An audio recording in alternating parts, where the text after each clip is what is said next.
Da, da, da.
how you move, how you get down. Take it to the dance floor, do it now. Tell the DJ to bring a new sound. Take it right back to the rhythm, let the bass roll out. Show me how you move, how you get down. Take it to the dance floor, do it now. Tell the DJ to bring a new sound. Take it right back. Tell the DJ to bring a new sound. Tell the DJ to bring a new sound. Tell the DJ to bring a new sound. Tell the DJ to bring a new sound.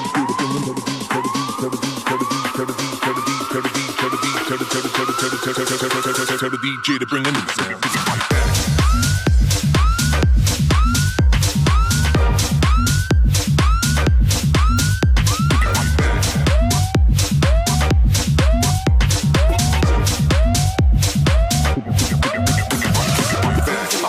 Hit the right beat, make it unique, flip the technique. Do it like that, work it like that, shake it like that, take it right back.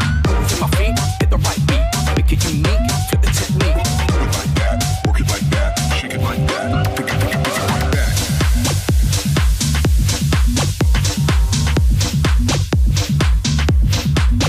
Take it right back.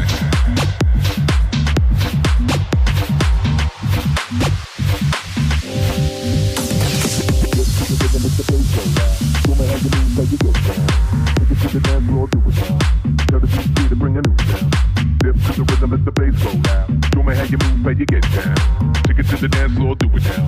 Tell the DJ to bring a new sound. Tell the DJ to bring a new sound. Do it like that, work it like that. Tell the DJ to bring a new sound. Take it like that, take it right back. Tell the DJ to bring a new sound. Do it like that, work it like that. Tell the DJ to bring a new sound. Take it like that, take it right back. Tell the DJ to bring a new sound. Tell the DJ to bring a new sound. Take it right back. Tell the DJ to bring a new sound. Tell the DJ to bring a new sound. Take it right back. Take it right back.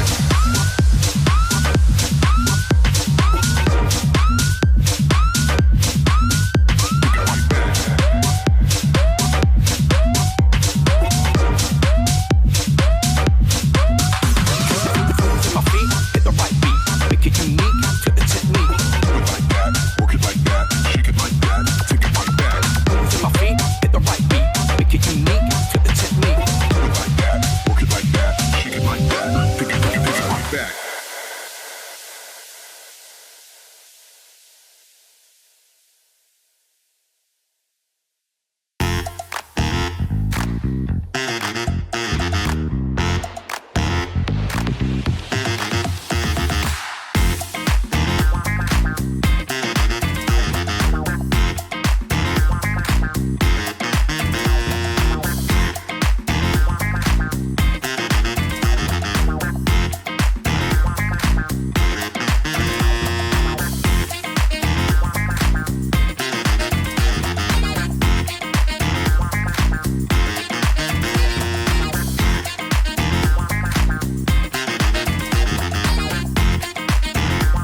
Welcome back to the VALORANT Low-elo Challengers Cup 2 Ascension Playoffs. I'm your host, REBL, and tonight I am joined in the caster's booth with Nick.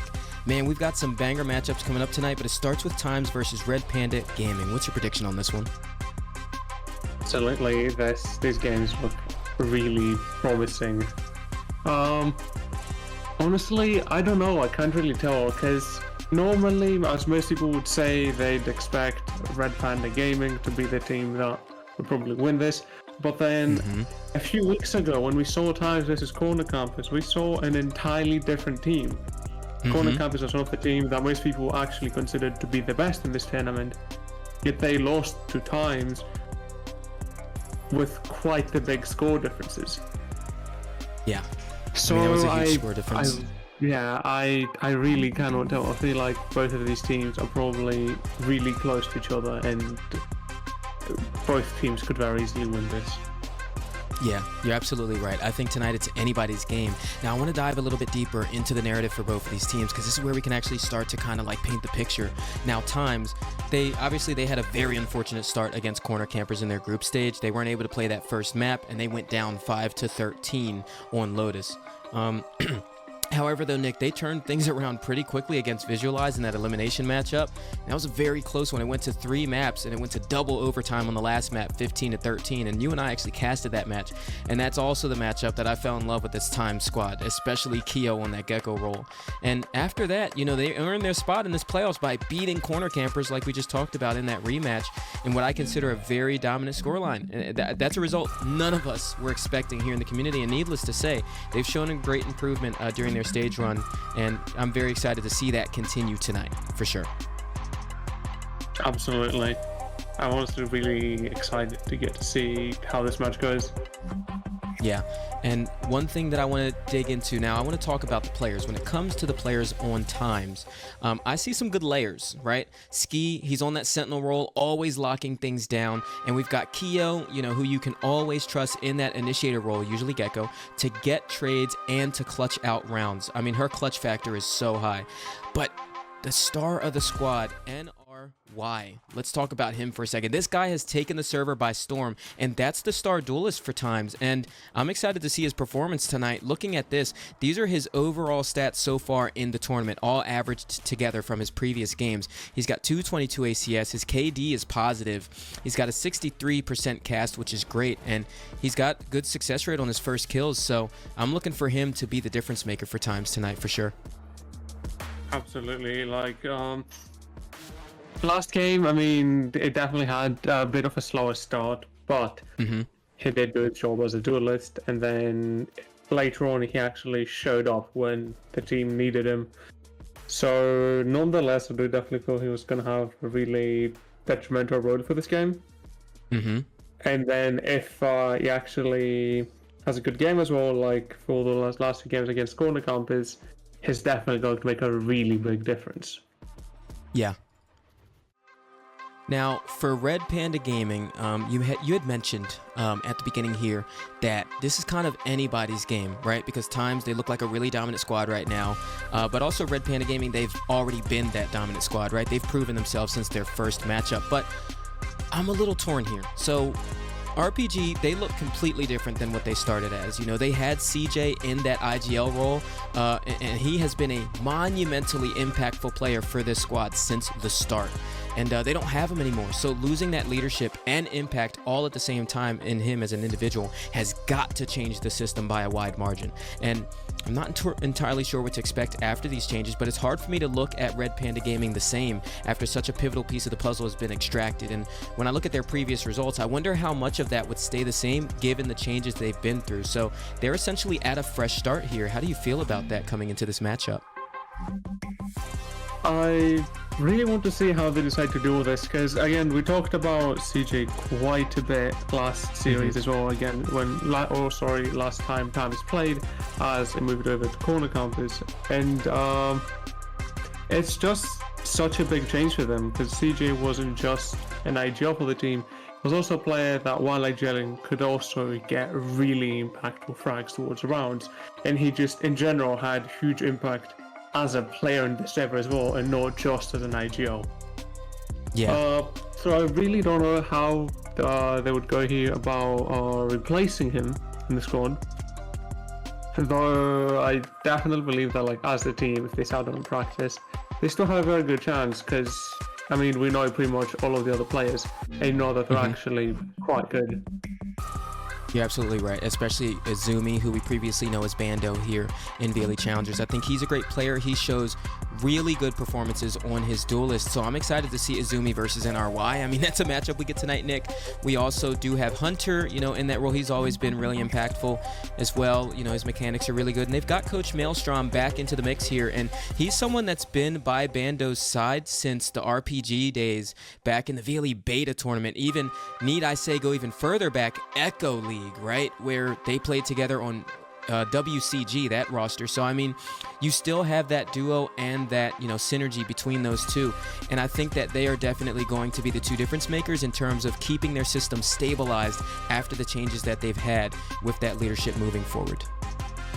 Absolutely.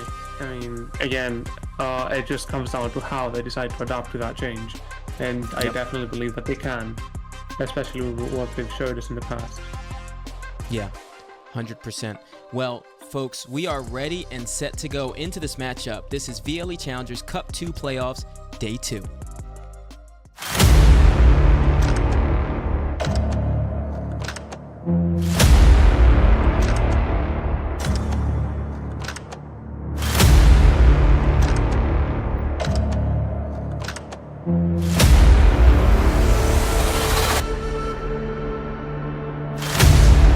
In the world of competition, adrenaline is high, and you must do or die. Break through the fear when the end is near, and face your fight or flight.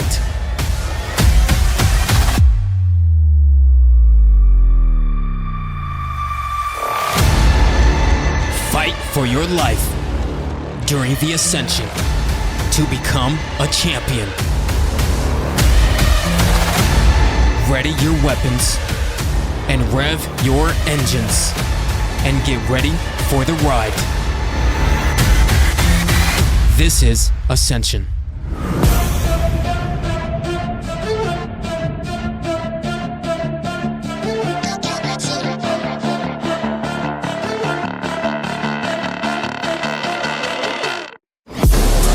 Inside of me, you better watch out if your enemy's a road ahead of full prophecy to be the greatest beast the world has ever seen. I feed him every day like the bones clean. I feed him all the hate and he grows me, and he gets crossed real big, pissed off quick. And if you cross him, you might drop dead. Metaphorically, of course, settling the score, never getting bored. Loves the blood and gold, always wanting more freedom from the source. They don't really understand until they feel the force of blood in. If you start shit, you'll be hard-lived in the darkness. Torn apart quick, you left scars ripped, you'll be chewed up and discarded. And this world ain't right, won't accept it. Negative energy, I expect it. Once it's in your mind, it's infectious. So fight for your life and reject it. You better give me space, I'm protective.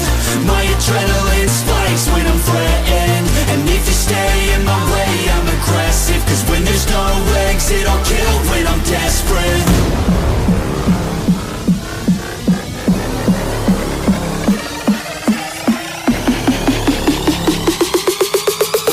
There's no exit, I'll kill when I'm desperate.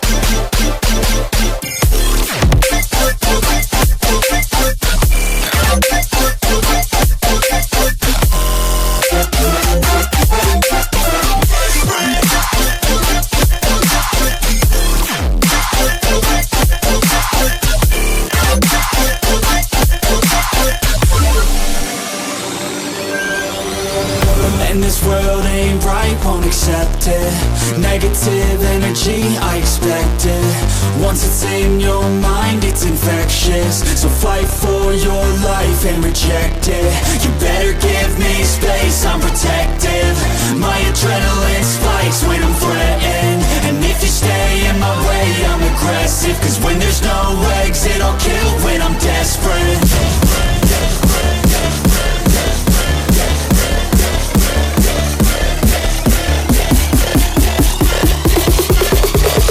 When there's no exit, I'll kill when I'm desperate.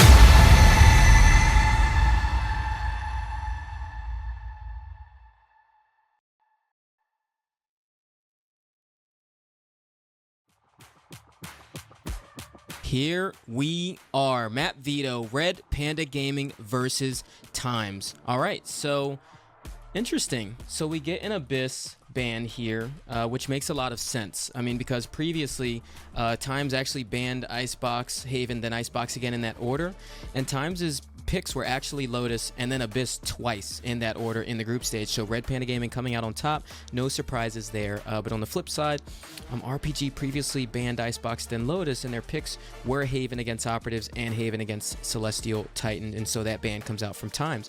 Nick, we're getting a Sunset, a Bind, and an Ascent tonight. I love Bind. I mean, we haven't seen that a lot this tournament, but to start things on Sunset, how do you think this map might go? Absolutely. I mean, Sunset is a map that both teams have shown us that they're quite good in. We had some games by RPG, as I'm sure you remember, go really far, even into overtime in that map, coming back from quite some rather bad situations. But on the other hand, we also had some maps like that from TIMEZ, like when they played against Visualize. And they also, while they might not have been as I want to say ready for the map as we would expect, they were also quite good at Sunset when they played against corner campers. So I'm not sure. I'm assuming since Red Panda Gaming decided to actually choose that map, they have practiced it a lot more. But I really believe that both teams could have that. Yeah. No, I totally agree. I think it's going to be very interesting coming onto Sunset. Definitely, probably a lot of prep on either side. Well, here we are. Right into the map veto here, or agent select rather. So RPG, we already get that Neon coming out from Izumi, which is awesome. I love that Neon on this map, that Neon pick. On the flip side, TIMEZ, definitely going to get Kyo on that Gecko as expected. And the Breach and the Neon. Here we go. Pretty standard comps here, Nick. I am honestly a bit surprised that we're seeing Zumi on Neon though, because we have seen him prefer the Razor in this map quite a few times. But we are getting pretty standard comps from both sides.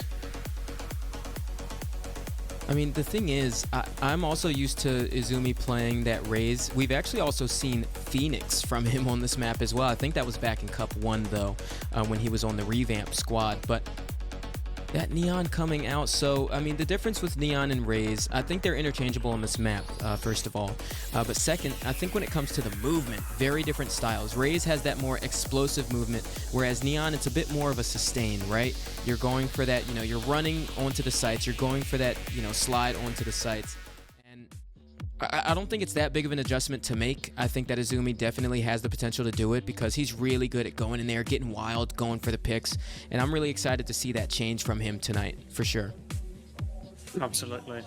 That's pretty much what you said. Raze has like this explosive and sudden movement. Neon has a bit more of a controlled one, but also it's something that lasts a lot longer. It's pretty much constant as it both recharges, and then even without the dashes, you still have some movement.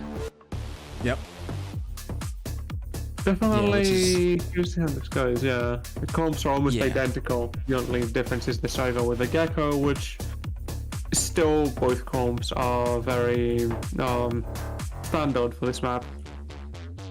The other thing I'll say too is, like, I like that both these teams are utilizing the Neon before she gets absolutely nerfed into the ground. I mean, Neon is so OP right now, Nick. We see Neon in so many different metas, especially on Sunset and on Haven. And sometimes on Split as well. We see Neon a lot. And so I'm excited to see both teams continue to lean into that because honestly, I think that Riot's going to be nerfing this agent pretty soon. I don't know. I don't think she's going to be OP for that much longer. Yeah, so I do definitely think so as well. Something else that you actually just said that I meant to say a bit more about is also the fact that it's nice to see the new here. I'm going to see a lot more, not just because of the upcoming changes, which will definitely be kind of soon, but also the fact that Sunset was changed recently.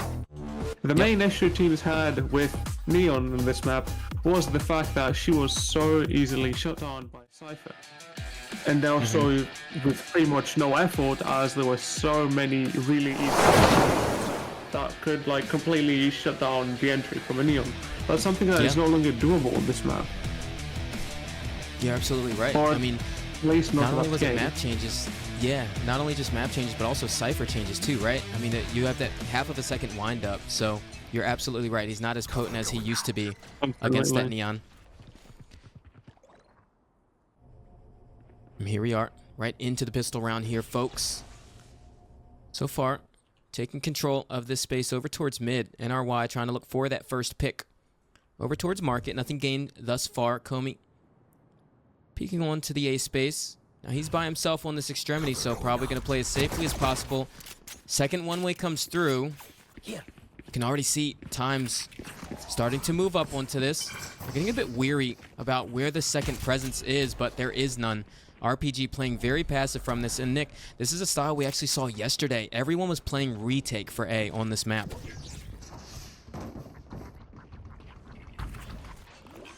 And Wingman gonna go for the plant here. Full retake to come through. No Cypher tripwires to go for picks here.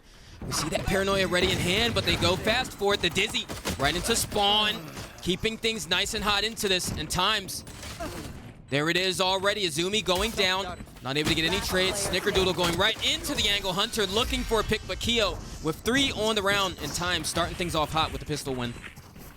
Absolutely, and starting with something that we've talked about so many times, which is just the way TIMEZ play those post-plant situations. I mean, both the retakes and the way they play post-plant after they get spiked down is just so good from them. And I'm pretty sure it's something that we've talked at least a few times on every single one of their series so far. Yeah. Yes, indeed. Here we are going right into this next round. Now, RPG, they're going to go for this B stack right now, Nick. So the game plan is go for those picks, you know, get weapons if you can. Try to do as much economy damage as early as possible. But what I like about this tempo from TIMEZ is they're taking it slow.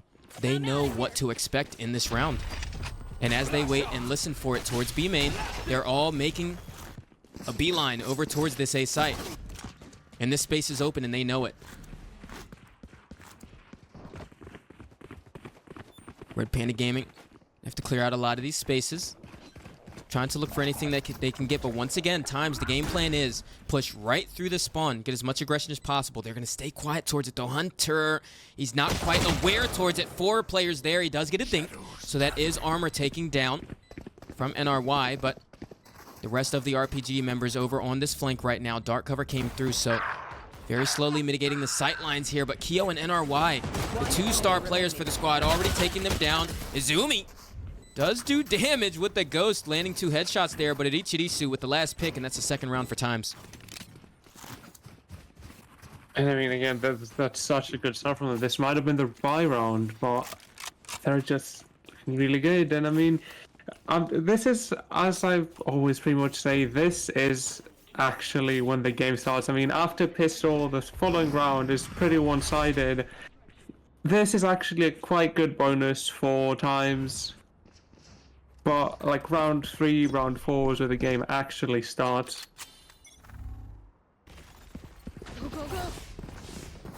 Yeah, and I love this. They're once again just making a quick trek over here towards A. And because they have that Thrash available, they're able to clear out these spaces, get the gunfights a little bit more comfortable. And Nick, we talked about this yesterday. Those Thrashes were a bit overcommitted from the Gecko players, and once again, it's put into a very precarious position, so it's going to be hard to recover for them. Looks like Keo's still going to go for it. Goes for the Thrash, but gets taken down by Snickerdoodle. Almost didn't land the shots there, but at the end it does go down. Now, because you don't have that Gecko available anymore, you don't have that Dizzy to go for that fight over towards CT, so all of RPG able to take down the full squad of TIMEZ and recover their first round. I mean, they're just a really good retake coming in from RPG here as well. They were just so ready. It might have come down, at least to an extent, to like that small mistake which you said with the Thrash being left a bit in the open in a really risky position. I'm done playing. Though they still approached this really well. We have mostly seen a push here from TIMEZ and what they usually like to do, which is to just go in together. So they've also shown us that they're really good at switching things up. So while RPG might be also really quite good at adapting, and they just showed us that now TIMEZ seems like they're trying something entirely different, actually going for pretty much like a split push or some sort of default instead of the normal 5-man push they've been doing. Yeah, and I love that little small micro that we get from them every once in a while towards mid. You have that breach stun immediately towards market, and NRY just slides into the angle to look for that pick. It's those little small details. At some point they could capitalize off that, but nothing gained so far. Wazumi with the first pick over towards A that takes down Keo. It's a pretty pivotal role, especially from TIMEZ. They no longer have access to that wingman, that Dizzy, those very recoverable options. Left on their back foot a little bit, but as the leadership takes over, they're looking to regroup over towards this mid space and tiles.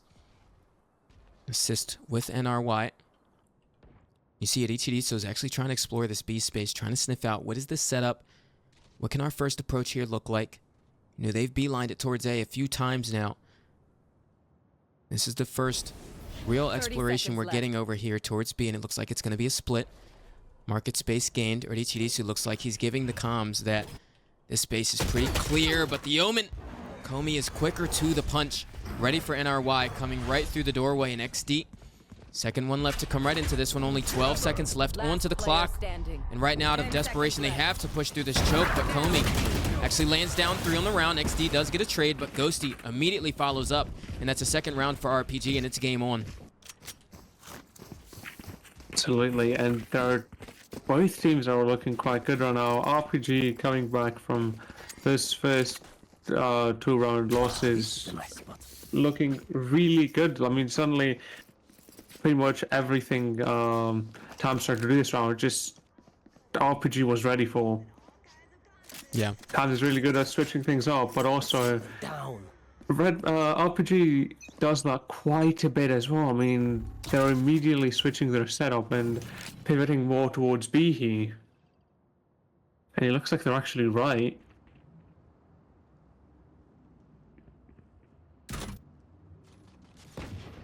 This is dangerous though. Azumi is playing backside. This is also where the Cypher setup is. I mean, he's got one relay bolt to just completely put a spanner in the works. They're coming through the choke point. You hear the cages start to go off. Paranoia goes towards backside. Wingman has the plant, but every single member of RPG is here. The cleanup starts. Snickerdoodle with kills of his own. 11 HP left on Takeo, looking for the shot, not able to land it. And that is it. 5 still left standing for RPG. They get the defuse. 3rd win, and it's a flawless at that. And Nick, they're going to run away with this with that economy pretty soon. That is actually exactly what I was about to say, is that not getting any damage with this round is actually quite bad for TIMEZ. I mean, just look at the money on RPG side. All of them, except from Komi, are over the 7Ks. And even Komi still has money to like be able to buy for the next 2 rounds. TIMEZ on the other side actually have to win this round. Otherwise, I mean, they just have another save round after. Yep. There. Gotta go. And a lot of people think it's those late rounds that are pivotal, but it's these early rounds right here that set you up for success or failure moving on. So you're absolutely right. This is a round that TIMEZ are going to need to win. Because if they lose this round, this is easily like 2 round losses, and it's already 5-2 from there. And you're playing for economy, but going towards this mid space. You see them exploring towards A as well. Azumi gets backed up off the angle. Keo throwing the Dizzy right on over. able to recover it. And you can see here just from the minimap, rotations all coming through from Red Panda Gaming. Exploring into this, and once again, they're just playing for retake. We don't need to bunker onto the site, especially with that Neon Breach comp. Just play right off the sites.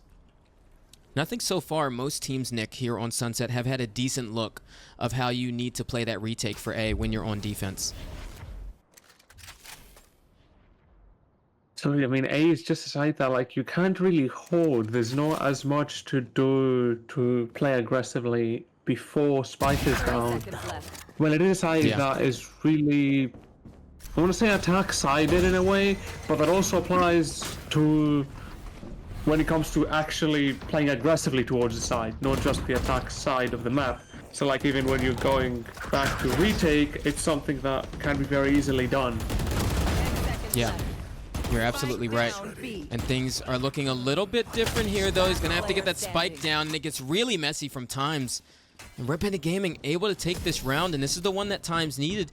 Now, Nick, what I loved about what TIMEZ did this round, though, is they show that A aggression, and the Cypher, Ski, actually gets the pick towards A. That forces rotations from Red Panda Gaming off of B, and so you see them immediately exec out onto B, but all the players just go down to the CT and market players. I mean, I don't know where that went wrong, but they're definitely scratching their heads after that one. Yes, this should do. Absolutely, that is also again a really bad loss coming in from them. They did get a lot of damage in, but this is a round where this doesn't matter as much for RPG. I mean, look at them again. They're buying, and they already, all of them, have enough money as of now to buy again, while TIMEZ just have to scrap a buy together.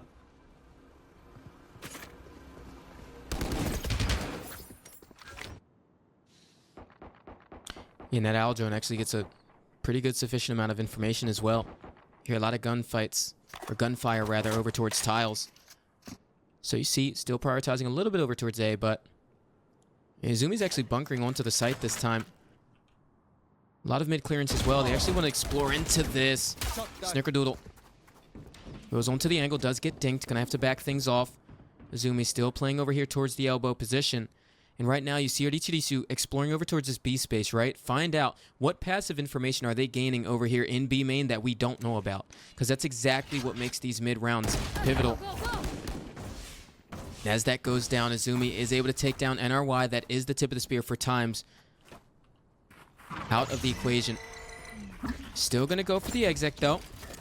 After shot comes through, Ski looking to make a difference over here, but Spike goes down.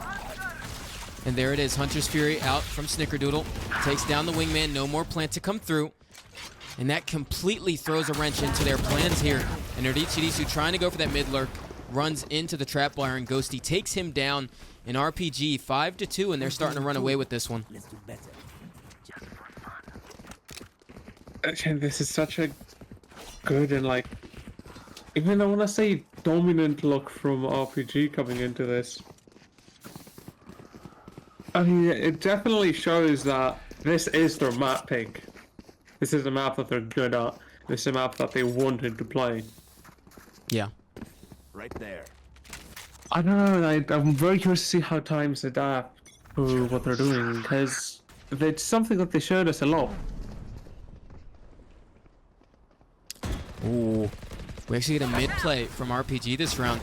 And they're actually behind them. I'm not entirely sure. Players over towards A are fully aware how many are here, but look at where Ski is at. He had that early aggression and lurk over towards B mid. Ghosty's actually the one trying to look for that, but he doesn't know that Ski has gotten ahead of the punch. A footstep, but it's not heard because the action's going. There it is. But he's left by his lonesome. He's a bit too late to the party. Cyber Cage comes through. He does find one off the tripwire. Use the neural theft, gets the information. Goes for the pick, gets the dink, almost manages that well, but 6 rounds on the board for RPG. And TIMEZ taken completely down at the doorstep of A. Make sure to take advantage. And here there's that aggression. RPG are really good at just suddenly, just like coming in out of nowhere. Like you don't expect them to be there. There's suddenly 3 people ready to peek together and get some picks and even trade each other if needed, and that's exactly what they did there. I mean, TIMEZ's push just got completely shut down. Yeah. I mean, and this is a good timeout as well because you have to stop the bleeding here. I think that this is a moment where they're going to need to talk about what the difference of the game plan has to be. I'm not going to lie. I don't mind how Times are playing this, though. I don't think there's like these crazy big marginal errors going on in these rounds. I really just think it comes down to the smaller pieces, that micro, winning out those gunfights and being able to get the picks, you know, throwing the utility to, you know, help NRY get a little bit more impact on those entries as well. I think that macro-wise, they have a good idea of how to control the map and how to play it. I mean, you saw it right there. They understood that that hit was coming towards mid, so you see the rest of the team speed up a little bit towards A, and Ski was the one that actually had, you know, the push behind them. He just needed to move just a little bit faster in that moment, so Time's just going to have to react a little faster because RPG are controlling those mid-round tempos. Absolutely, it just comes down to really small things. Just like you said, I mean, that's exactly what's happening here as well.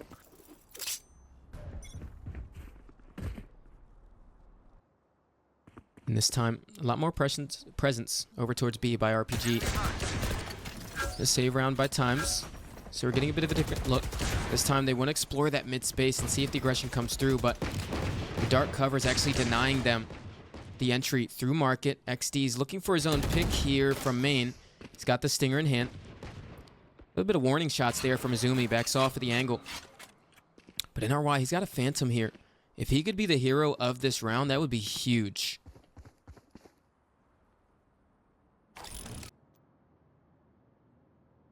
And Snickerdoodle, he's also on 5 HP, Nick. If they can take him down and grab that weapon, I mean, they could turn this around. They do have the overdrive to work with, and it does get popped. Rolling Thunder and Thrash also available to Time's disposal. And look at this. He's looking for those tripwires. Gets shot out. Ghosty still trying to play behind the cages, going for the spams. But the spike still goes down, and Keo actually with a wall bang onto Snickerdoodle, able to take him down. NRY landing onto the head of Ghosty with the overdrive. And that keeps things pretty good here. Man advantage 4 times coming into this, but they're all towards elbow. You don't have that contingency over towards main. Thrash invested by Keo. But you see the Omen over towards top, not able to actually take him down. But so far, lower HP. NRY playing around that backside very well. Deagle in hand, now that the overdrive has run out of juice, but Hunter is able to capitalize off of that as well. Sheriff shots not landing for Keo. Rolling Thunder by XD invested, and they're hit. He's on the spike, and there's the clutch by XD. Oh my goodness. That's exactly what they needed, Nick. Absolutely, and what a round. Just full of, like, we were surprised and so many things that just changed. I mean, it looked like RPG had the upper hand, then Times actually with that push coming in looking really good.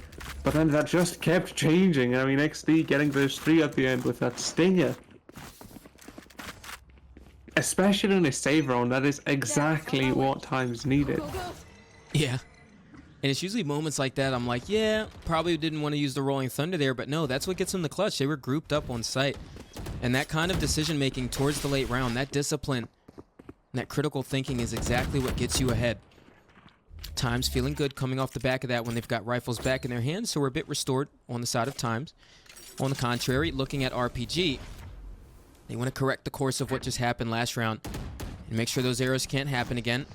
XD gets information with the B main aggression, but they still really love this mid space right now, Nick. Dizzy comes right on through, immediately taking down, going through the smoke. They're aware of the top ticket booth positioning, but Hunter and Izumi are still locked down towards this B main space. But look at Times. The moment that they go for that pick over towards market, they want to come towards A because they know that they forced the rotations at this point.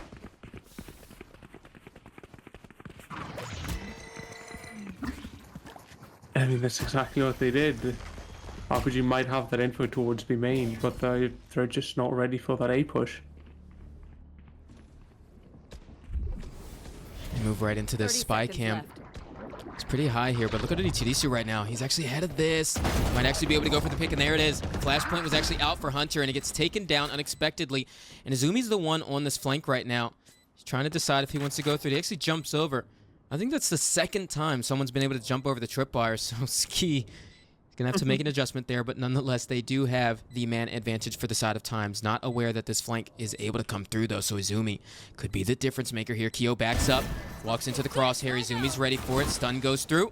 Not able to find a follow-up. Looking for, but there it is. Ski immediately with the trade. It got really close there, but Times recover the round. 4-6 for them. I mean, this change is exactly what they needed, and here's the timeout from RPG. I was literally about to say that this is something that RPG might need here, because just like you said, it's okay, like, to if a few rounds go wrong and you lose them, but you cannot let the other team get a lot of rounds in a row, because that just actually starts having impact, both on their mentor, but also on yours. Because while their mentor is getting better the more rounds they win, yours is getting worse the more you lose. Yeah. Especially when you get completely shut down in a situation that looked really winnable. Yep. I mean, and I like this timeout as well from RPG. Maelstrom coming in, giving them a bit of that external, assistance. One thing we know about RPG, Nick, is they tilt. I mean, when they start getting down rounds, they definitely tilt. So this is a really good way to correct that course right now before they lose more rounds. And this is impressive from Times. They've recovered it here, right? It was 6-2, and that's where you get nervous, right? They can run away with it, but they're equalizing things here. Even if it's an 8-4 half, I think it's still good things for Times. Absolutely.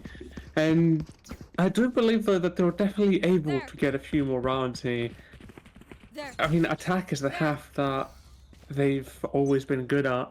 While their defense is also good, their attack is just, they're really good at playing aggressively. And at least on this map, attack is the half where they had the good luck. But I do definitely believe this map is still on rather close terms.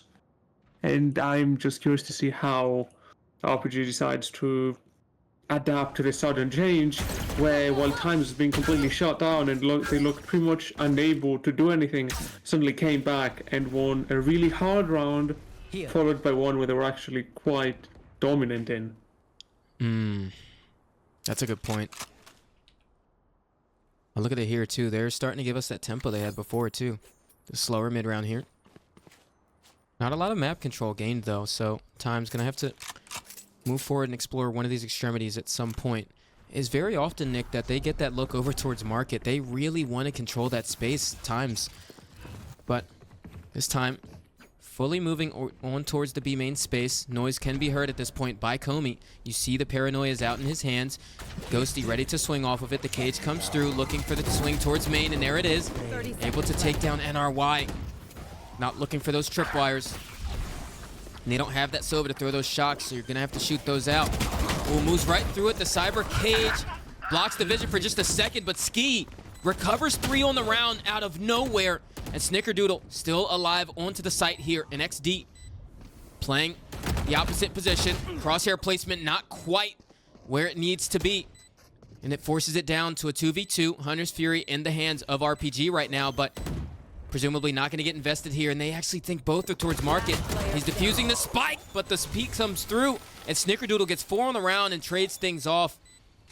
And that is a 7th win for RPG coming into this one. I mean, that's pretty much exactly what I was saying. That's the change they needed in this case. And this is a round that for RPG could mean a lot. I mean, again, we've seen how good Times are the retakes, and this is a map where retaking is really important. So I would definitely be kind of scared going into an attack half against Times. So it's definitely really good for RPG to get as many rounds as possible here.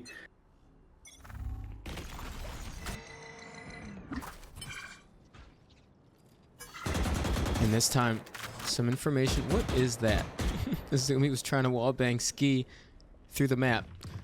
Nonetheless, going to run away from the extremity here. Now, the full team, Nick, is actually moving towards B main, and NRY is by himself exploring this mid position. First time we've got that look, but he goes down to Snickerdoodle, completely punished off that. And it looks like they want to take things over and re-clear towards A and find out what passive information do they have over towards A. And they find out Azumi is pushed all the way towards tiles. How has he gotten away alive? I mean, him able to do that gives RPG so much information and time to rotate. So you see this mid-rounding. Starting to explore this mid. Oh my goodness, what a pick from Comey.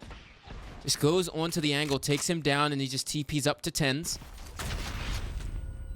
Stun comes through. And right now, TIMEZ left on their back foot here. They do still have use of that From the Shadows in the Omen and the Thrash from their Gecko. 30 seconds left. And XD is the one that's going to have to find an opening here towards the B site. Ghosty, he's posted on an off angle here. I like that From the Shadows actually invested to find the information, but the spike goes down towards mid. And there's no way they can find themselves back into this one. Izumi on the flank with the overdrive. Takes down XD. Going through the choke point, but a flawless way to end things off in this half for RPG. Switching sides. That's just such a good half coming in from both teams actually, because while RPG definitely looked better or more prepared for that, TIMEZ actually managed to win some rounds even when they were in really bad situations. And I mean, 4 rounds is also honestly not the worst, especially considering how the game was going. Yeah.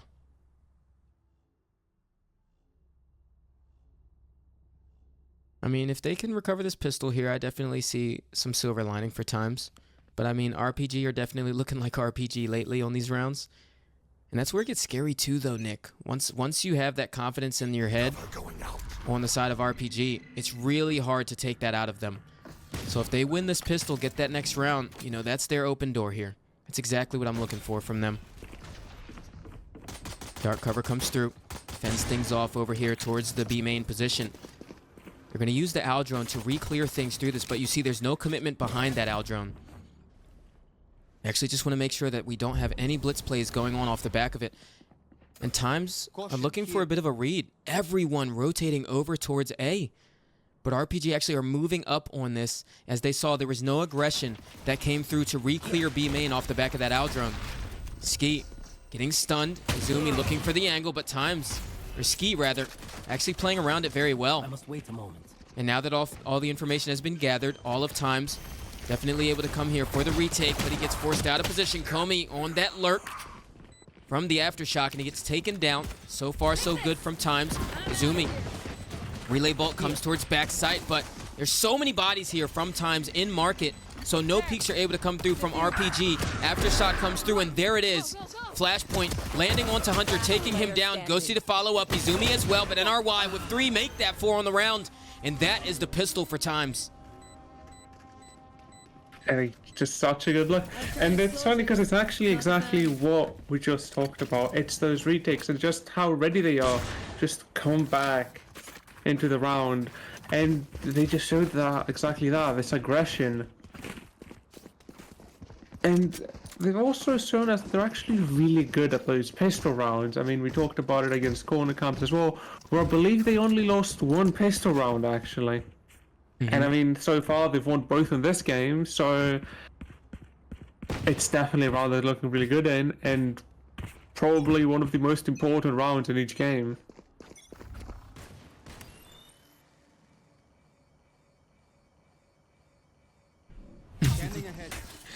Little shenanigans there at the beginning, but RPG taking things a little bit slow towards the beginning there, and I love this bait and switch setup by TIMEZ. Actually gets forced into both angles at the same time. NRY managing things well over here towards elbow. Keo looking for follow-ups. And right now, RPG, they've done a little bit of damage so far, but I mean, TIMEZ, on the contrary, have also done a lot of damage. So already on their back foot is RPG going into this, looking for more damage, but Keo takes down Comey before he gets any second thoughts there.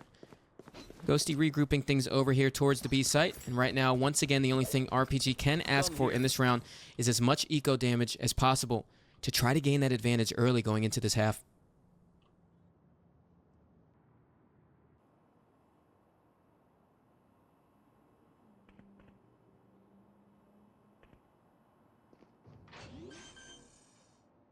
Spike plant.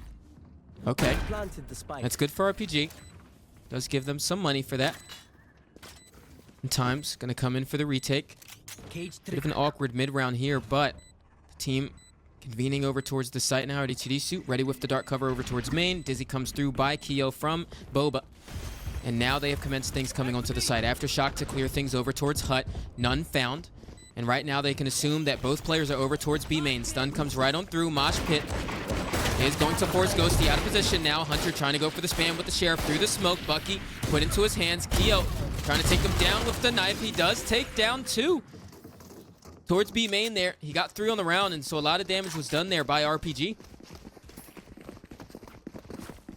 For a save run, I mean, that is just great damage. This is a buy that is quite hard to convert, though we do still keep 2 rifles on the side of Times, having that Bulldog and that Guardian. With the Marshall and the Spectre, most of them have 4 shields. I mean, they're still looking quite okay on their side for conversion. So definitely some good damage going in there, and it's definitely not going to be easy.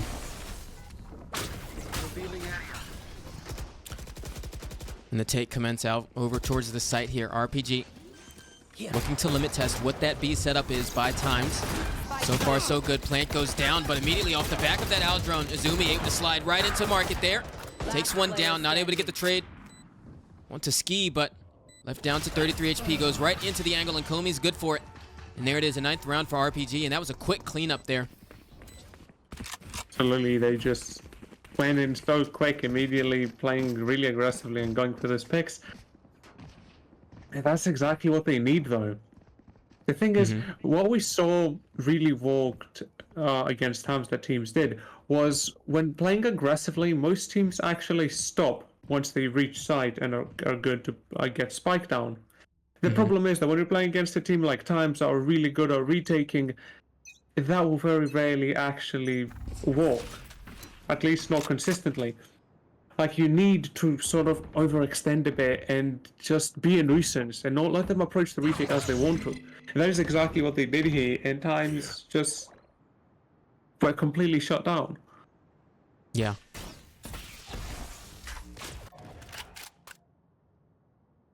This time, see the shock bolt clearing things over towards B. Now that shock bolt alone actually draws the attention of Times. You see rotations coming over towards B, but actually gets halted over towards mid. Keo able to get the first blood of the round. Spike still down towards spawn for RPG. Looks like they wanted to try to go for a fake. I saw a Hunter actually briefly pull out his Rolling Thunder at B main there. And maybe he was going to try to Rolling Thunder towards B and have that Spike move over towards A to sell a fake, but looks like that plan has been completely shut down after they had their duelist and Izumi taking down. So far, regrouping into this. They are split 2-0-2 on this map right now. And Komi, he's made space out here on site, but look at where Ski is. Definitely ready for it. Gets one, but Komi very quick with the trade. Left down to 11 HP, but he does get the spike plant. He can throw a dark cover over towards market. He's got 2 shrouded steps to work with. Can reposition here, but he actually opts to play onto the site. Moving towards that market dark cover. He actually wants to find impact and get ahead of it before it comes through. And the paranoia hits onto his own teammate. Got a little bit awkward there, but takes him down and capitalizes. Snickerdoodle left here towards main, playing through the dark cover. And you see the pings come out onto the spike, but he's still not able to get it. Wingman still defusing. And there it is. Times have taken that round there. 7th on the board. And things getting a little closer there. I mean, that's once again, those retakes. This came down to just a tiny little detail. It was so close. I mean, just one extra bullet, that Wingman would have been gone, and the round could have very easily gone towards RPG, but I mean, that's just not how it went. And I mean, RPG seems to really like that B push, which has been going well for them, but at the same time, Time seems to just be adapting to it and be getting ready for those retakes. My ult's ready. Here. Well, that was almost really awkward. Ski was actually onto the angle there. Almost able to get one, but he's got the trap wire out of hand. All right. Izumi able to get the first pick there with the overdrive in hand. So far, so good. Lots of impact found. Still backside with the ultimate. It's going to run down pretty soon. They're not going to go for those blitz plays like Times did ahead of the retake. So because he recovered that Phantom, he's actually able to just back off the site and play comfortably. And XD actually shuts down that mid lurk that Ghosty had. So that's that thorn in the backside that they no longer have to worry about on the side of TIMEZ. And RY pushing right on through, coupled with the Thrash, overdrive invested. Moving into market, finds no one there, and as the spike starts to speed up on tempo, TIMEZ, they need to move a little bit quicker. And they're pushing right in here towards Tamain. They're aware that it's here. Hunter's Fury from Snickerdoodle. Not able to go for the defuse quite yet. Keo gets right back on it. And defending his life is Onichirisu, staying on the spike, and he gets the defuse. TIMEZ have gotten away with it. I mean, Can someone buy me, please? I'm just speechless on it. That was so close. And I mean, I don't know if you noticed that, but there was just this tiny little change that they decided to do from TIMEZ' side. Onichirisu tried to go for that first defuse, and the moment they saw that Hunter's Fury come out, when they let go, they instead didn't go back as you'd normally expect, like you usually expect, especially your controller, to play a bit further back. They had no util left. They instead just used the fact that they had like that one like split second to be closer to push towards B main. And I mean, that just made such a big difference. I mean, if Onichirisu was the one to stay on spike there, and it was instead, I believe it was XD that stuck there, that they could have just made such a big difference. I mean, that it just came down to less than 1/10 of a second. Yeah. I mean, this is really good so far by TIMEZ. I was definitely expecting maybe a slightly wider margin by now, but they're handling those small moments very well, as you said. And it's those small details that matter, Nick. I mean, it looked so good as well. Onichirisu pushing over there and just getting those picks towards main, letting Keo defuse. I mean, it's just textbook. I mean, their retakes and their defense in general is looking exactly as I said, so textbook, so really fundamentally good. Yeah. Which just makes a huge difference in games like this. An interesting gamble here by TIMEZ. You see 4 of them over towards A. Skeet had a lot of pressure towards him over in market. He's able to take one down, but he goes down. Is a rifle taken out of the hands of TIMEZ. Zumi moving into the spawn space, but look at NRY. Very aware. Tries to go for the shots. Playing very carefully around this. He doesn't want to give up those picks. You know it's a 4v4 here. Smokes down for RPG. Sentinel utility down for TIMEZ, but there it is. Rolling Thunder comes through by XD. Planter taken down by Keo. And the aftershock to follow it towards backside. Hunter gets taken down on the affair. And Ghosty, nowhere left to hide, nowhere to run, but Izumi has completely taken this round into his hands. 3 kills for him. Looking for it, though, is Keo. Not able to clutch things out this time around. And Izumi has saved RPG this round. I mean, that's also what we said in the beginning. Izumi being that player that makes such a big difference in rounds that actually matter. Which is very much this in this case. I mean, losing this round from the side of RPG would be really bad, and winning this actually makes a huge difference because that's actually forcing TIMEZ on a save.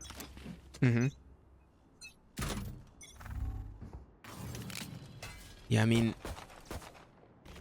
it's an assumed 11th round win for RPG in those conditions, right? But if TIMEZ can somehow pull this save out and use any of those eco protocols from their strat book that they have, I mean, this could easily be a really good position for them, but it looks like they're not going for any types of set plays here. No cheeky stacks toward the sites. They're just playing it very normal, which isn't bad. I mean, they're handling it so well so far, and look at this.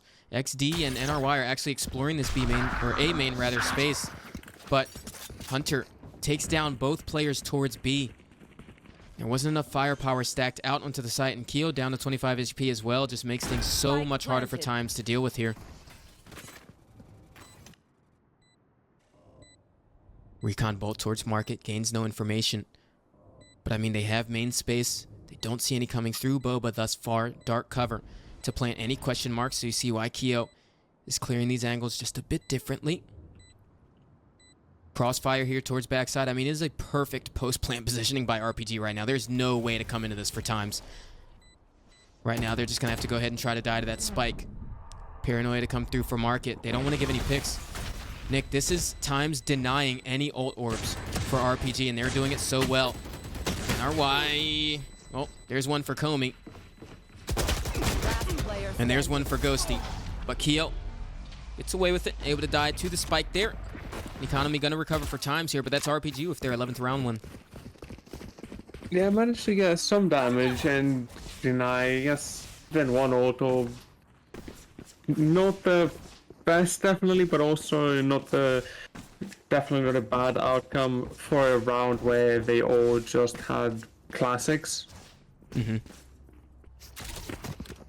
Though again, this is RPG's getting really close to that 12th round, and that's round that makes a big difference, because then after a team reaches the 12th round, any mistake can just cost the whole map. Yep. Around much needed flashpoint comes over towards elbow, and Keo gets forced off the angle, is able to get away with her life in that dark cover. I mean, that was so close. I don't know how she's gotten away with that one, but Plant comes right on through. And they're starting to stack up points towards Comey's next from the shadows here. Try to step towards top site. RPG looking to bunker onto the site this time around, actually, for the retake. But you see Keo's actually got the mosh pit lineup that's going to go back here and force the breach out of position. And he moves completely off, and Hunter for the reposition, but right ahead of the Dizzy is able to take one down. Richidisu on the flank. XD recovers one of his own. But just like that, the bodies fall for TIMEZ, and RPG have gained this map. Match point. We doing this or what? I don't even know. The thing is that both sometimes they're looking good. They're not exactly making like any big mistakes. It just comes down to really small details. Yep. And that just makes a really, really big difference here. And that's just exactly what's like happening here. I mean, they're having trouble going into those retakes, and that's what they do well. That's why they're so good at their defense half.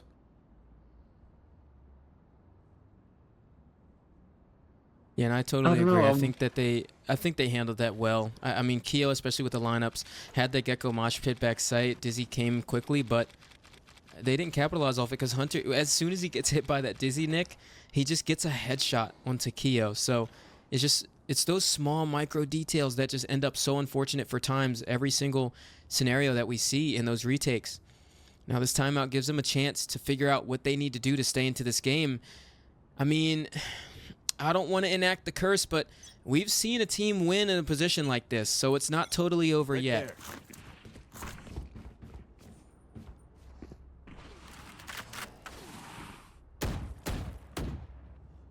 Right there. Actually, looks like they I want mean, to... Yeah, look at these They pings. had, yeah, and they had that much needed timeout here, so I'll just see what change they do here, because they definitely need something. Yep. TIMEZ getting away with the orb there. RPG playing it very slow. Recon in hand for Izumi, but NRY goes onto the angle and gets taken down. Keo trying to look for the trade there from main, but gets mitigated off of the angle by the relay bolt of Izumi. Spike plant gonna come down. Richidisu dark covers invested nice and early, but Comey gets taken down. And Red Panda Gaming 2 kills away from getting their first map in the playoffs here.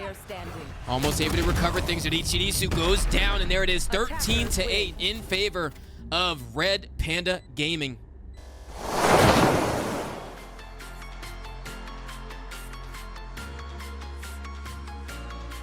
And just like that, Nick, what a way to start the playoffs for Red Panda Gaming.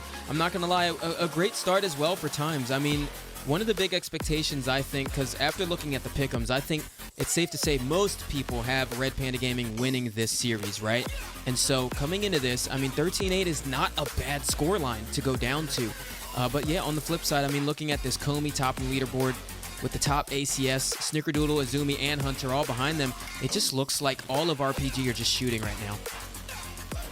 Absolutely. I mean, they've really, look at all of them. Their scores are actually looking really good. Yep. I mean, the lowest kills they had, Ghosty on 13, but like still doing quite well and going positive, coming into the assist and getting quite a bit of value out of the Rikito as well. All of them are just looking really good. Yeah. And I in mean- this game, yeah, it just looked like RPG were hitting their shots while TIMEZ were really struggling with that. Yeah, you're absolutely right. And I want to piggyback off of what you just said there. We highlighted NRY from TIMEZ before this matchup actually started. And it looks like he had a really hard time getting on the board here. He went double negative, in this first map. And he didn't quite get that impact that we've seen out of him before, especially in their matchup against corner campers, one that we thought was going to be really hard, right? So when we see that they come out on top in that matchup and the score lines for each map actually being very dominant in their favor, I expect to see NRY have that same impact here in TIMEZ, give RPG a run for their money. Now, granted, this was RPG's map pick, right? So assuming that RPG were just slightly more prepared coming into this, we're actually going to go now into TIMEZ's map pick, where I think they will have a much bigger chance, and I think that NRY will show a lot more confidence there. Absolutely, and I mean, I don't know, because this is also something that happened against corner campers. NRY did not have that great of a look in the beginning, and even on Sunset, if I remember correctly, he actually didn't have that good of a game. But then going into that last map on Ascent, he actually came back and did really, really well.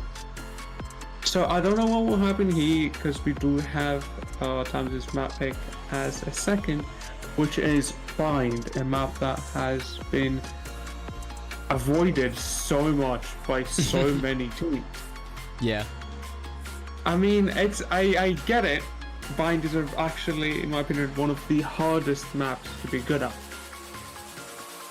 It just like, it has this difference, they're coming with the teleporters, with the layout, the way their sites are, just everything makes it quite hard, and many teams don't like that, so they just prefer to just immediately ban them up and never play it, instead of just practicing and spending so much time getting good at it.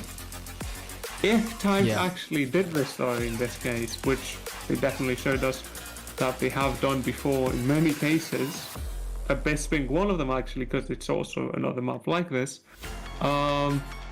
this is just such a big advantage for them. Yeah, big advantage indeed. I mean, they're starting things off hot in this map series, and you're absolutely right. I think, having a map like this, I just realized this map took 44 minutes and 44 seconds. I'm looking at the timestamp here. I don't know why that just completely caught my eye, but yes, you're absolutely right. They have a big advantage coming into the series here, but I'm going to be honest, I mean, TIMEZ, if they've done their prep work on this Bind, it could be good. I mean, you mentioned it yourself. Bind has been avoided a lot in this tournament, and I'm not sure the entire reason. You're right. I think to a degree it could be pretty difficult to play, especially in a scene like this. But, I mean, everyone's at the same disadvantage, right? Everyone can have difficulty on that same map.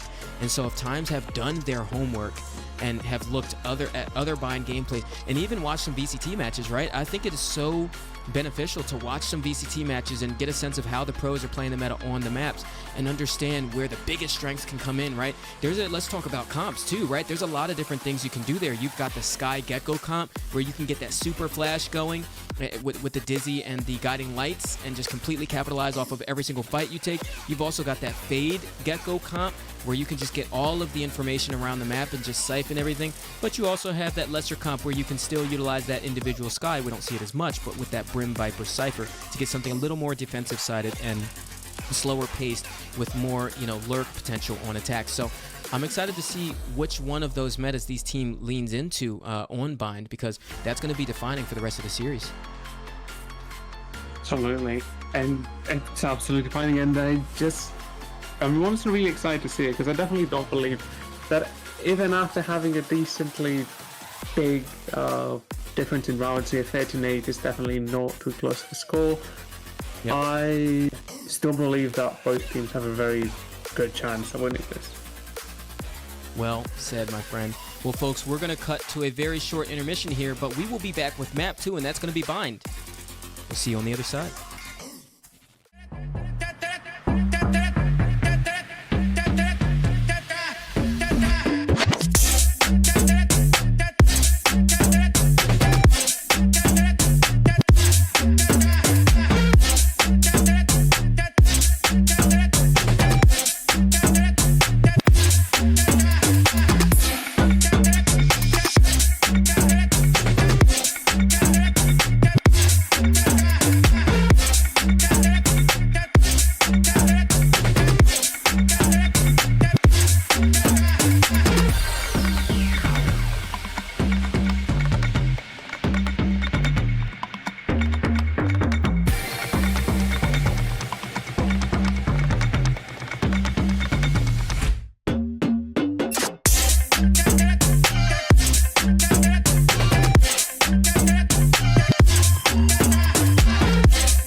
All right, folks, welcome back to the Red Panda Gaming versus TIMEZ matchup here.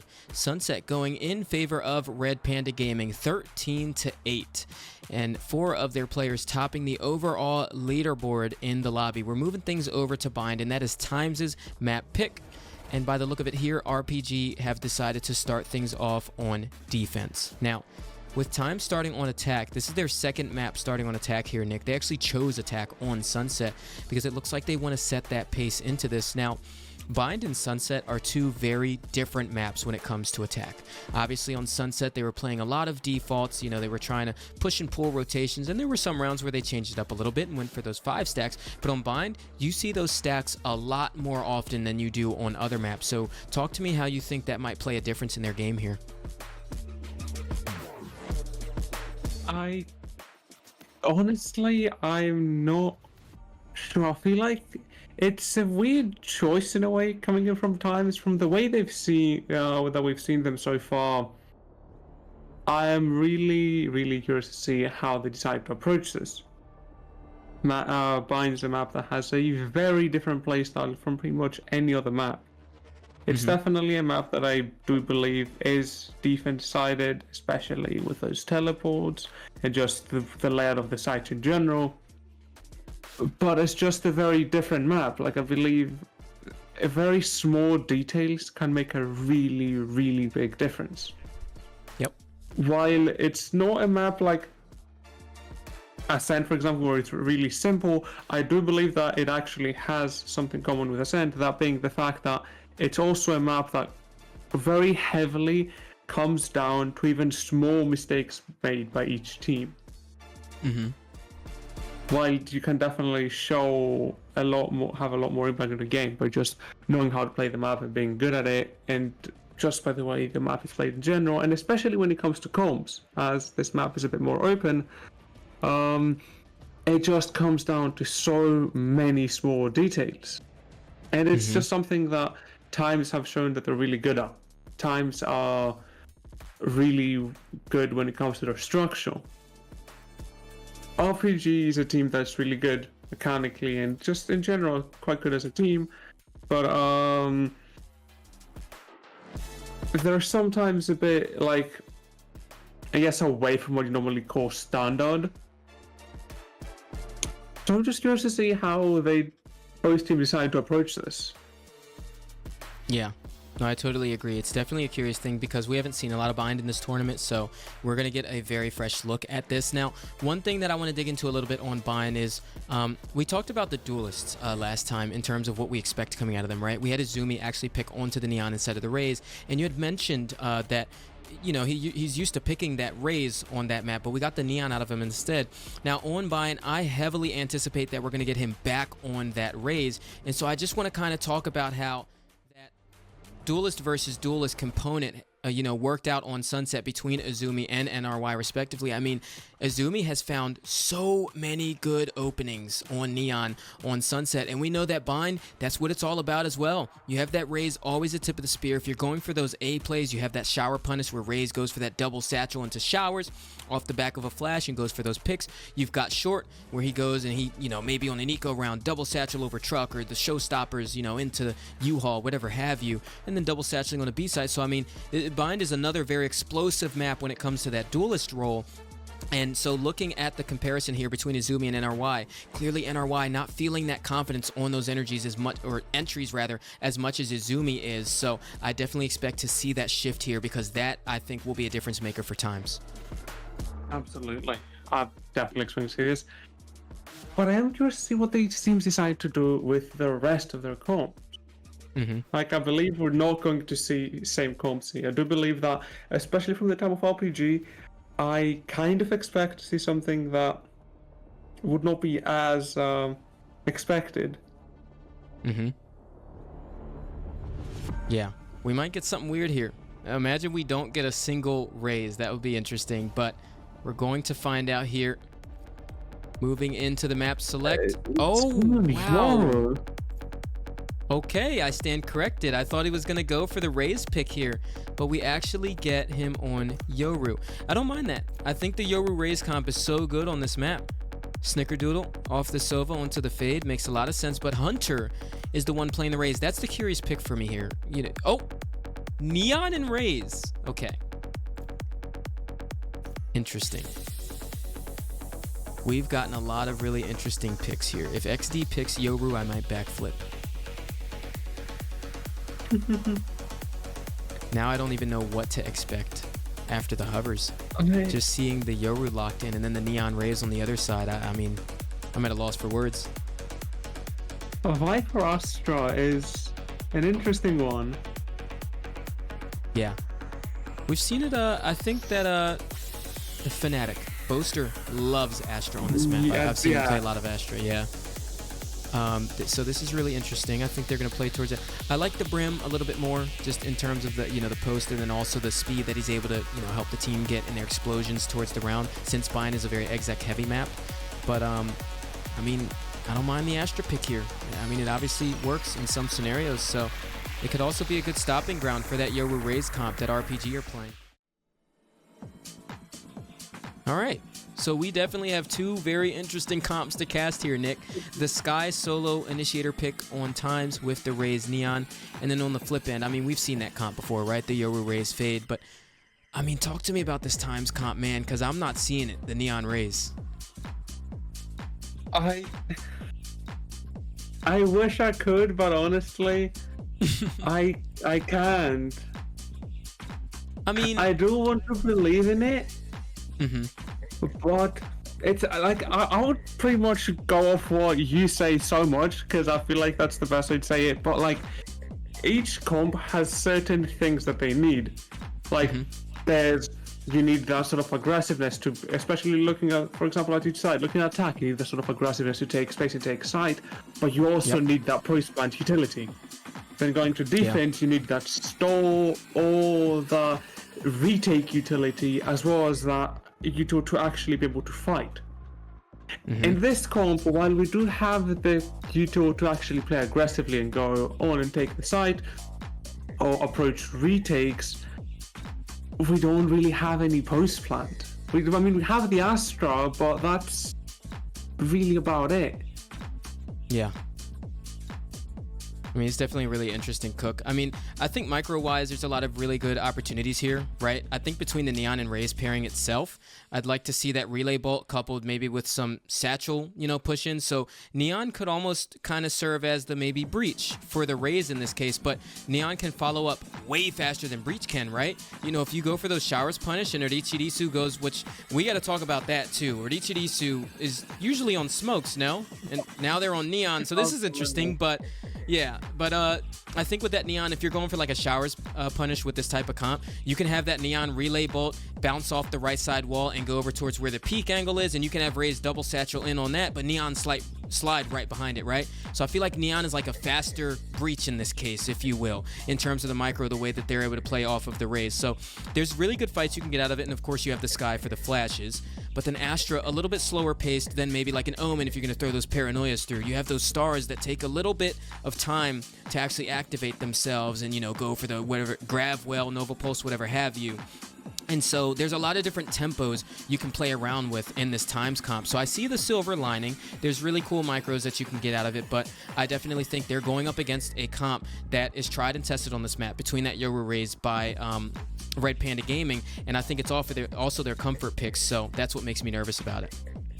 Absolutely. And I don't know, like there's just, the comp is good. Like I do believe, I see some things that it's good at, but I just also see a lot of things that it is lacking.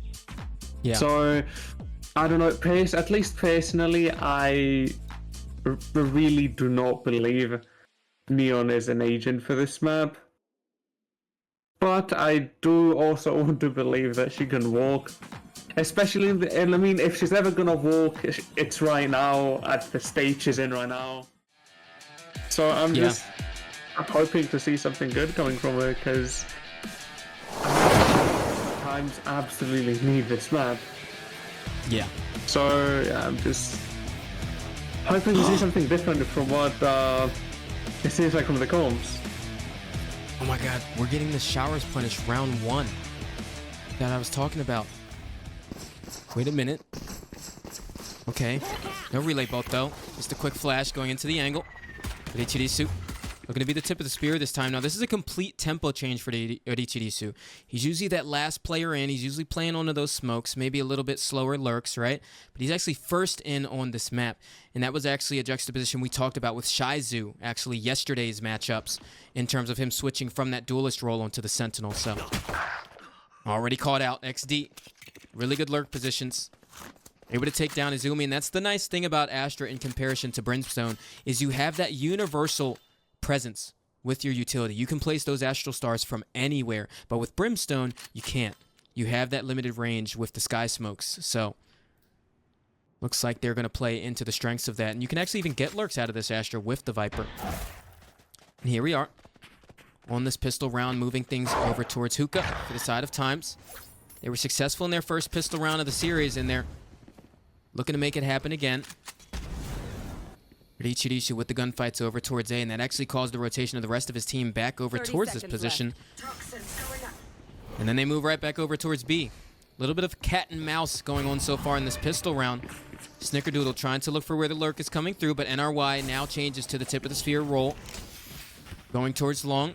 Find out where that control is, but there it is just quiet on the western front. Spike gonna go down here. Ghosty and Hunter over here towards main, but Ski with that snake bite kill onto Snickerdoodle takes him out of the equation. Kyo following things up.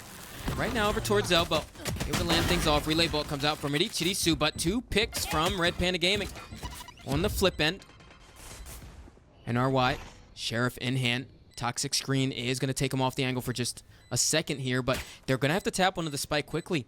As you mentioned, Nick, post-plant before this game, against that Astra, you always have that gravity well to go up against, and you can't really counter that with 2 players. And so there it is, Nova Pulse, step number 2. It gets a little bit close there, but XD with the trade, and TIMEZ able to recover the pistol. That's the thing, exactly like you said. The thing is that looking at the comp we're getting from TIMEZ right here, for post-plant, the main thing is that Astra. While Astra's post-plant is really, really good, it is one of the few things they have. I mean, Viper Molly cannot be as impactful, at least to its current state, when it comes to post-plant, and that's about it. Like, you to like a raise nade, you're not going to have in that situation. And if you even have the Viper Molly, so you just have to deal with that Astra. Yeah. I mean, you have to tap on the spike quick. But I mean, speaking of quick, the Sky Flash, Guiding Light comes straight through Showers, and Neon capitalizing off the back of it. Gets a lot of picks there. So far, so good. Lots of damage done by TIMEZ.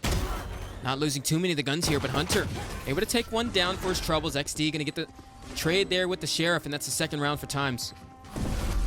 What an insane start to this round, though. I mean, it took me a second to even realize what was happening over there. But I mean, they just went with those immediate 2 first picks. I mean, it's what you said, it's that Showers punish. They just played aggressively towards that and immediately. And, like, they didn't even get too much value out of that, but they were just, I don't know why going in there, just got so much value.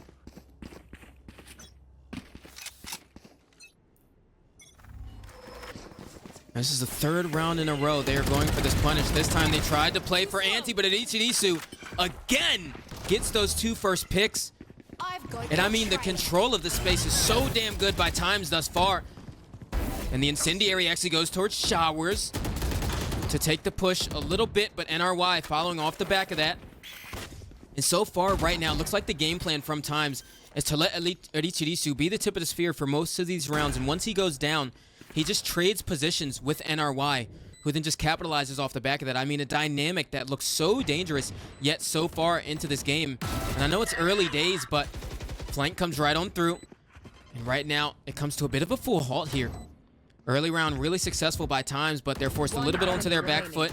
But NRY able to capitalize off of things. Kyo with a quick trade. And there it is, a 3rd round, and that's a bonus for TIMEZ. And that's looking different than Sunset, Nick. Absolutely, such a big change. I just realized I accidentally called Orichirisu NRY as well, because I am so used to seeing NRY on Neon. They're just... both of them, they're just looking so good right now. Sharish is getting so much value early into these rounds. I mean, both of these rounds in a row, round 2 and 3, they have gotten 2 immediate picks as the round started. Like, that's exactly what you want from a Neon in general, and this is not really a map that you'd expect this on. Yeah, for sure. I mean, and this is their map pick, so I guess this is what they were cooking at times. Went into this one very willingly. Ski able to get that first pick, but Snickerdoodle gets ahead of the snake bite there. Able to recover the Vandal off the back of the impact from that Stinger. So value gained thus far by RPG in this round. And you see TIMEZ all grouped up a lot towards this B space. And Snickerdoodle and Izumi, or actually Hunter rather, I made the same mistake. So used to Izumi on that raise. Oh, but Ghosty actually taking down NRY or Ichirisu with the trade. Things evened out once again. I mean, RPG once again look pretty good in terms of evening things out, but they know that a TP came in from B. Not necessarily aware that the second one is there, so coming to this site, there might be question marks, but looks like they're confident in their decision here. They're going to go for the plant. And Keo on Sky instead of Gecko this time around. So far, done an exceptional job at getting impact out of those guiding lights and really paving the way for the duelist, for the TIMEZ squad. A dynamic that's going to become really strong in this map, given the comp that they're playing. And as we go into this, we've got Snickerdoodle and Hunter on the side of RPG looking to get the clutch here. Tap comes through, but he's actually gonna go for the guiding light first. Going for the gravity well, goes right into the Trailblazer. Looking to go into the angle. Keo is good for it. And she is just so good in that initiator role. There's round number 4 for TIMEZ.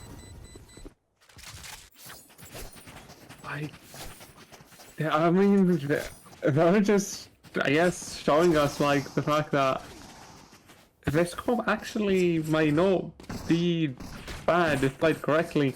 I mean, we're definitely seeing a few mistakes early into the round by RPG, which is expected when it's a map that you don't really want to play. And the map that I'm assuming they haven't practiced as much, considering that there's not even anything to go off for this tournament for it. Yeah. There's very few rounds and it's just the map that has been avoided, so I don't think they're really expecting this. But TIMEZ is looking so good. I want to note here, I love the awareness by Red Panda Gaming over towards A Short here. That Toxic Screen was actually up and XD was on the other side. Or the Viper, rather, sorry, was on the other side. They put the Toxic Screen down to try to look for those lurks, but as they hear the sound cue of the wall going down, because you can hear it slightly before it goes down, Red Panda Gaming actually turn around and are able to get that kill. So it's those small details that actually get you impact into the rounds, because that lurk late could have been really good, because he actually had XD behind him to follow up. Nonetheless, the hit comes over here towards the A site. Relay bolt over towards U-Haul. Raze and Neon together. And the showstopper from Hunter comes through, able to take down NRY out of the equation. The shots almost labored, but takes down Orichiri Sukomi to finish things off onto XD. And the first round conversion for RPG. That's really good comeback from them though. Like I know I was just saying how they were making these mistakes, and now they just did the exact opposite. They actually played this so well and came back into this round. Not even after taking like a time or taking some time off, which is really interesting to see. That's exactly what you want to see from a team. Actually, you want to have the team be able to make those changes. But I don't know. I want to see this happen, you know, more than once to be at a point where I can say like, okay, they managed to find the mistake and got over it. Yeah.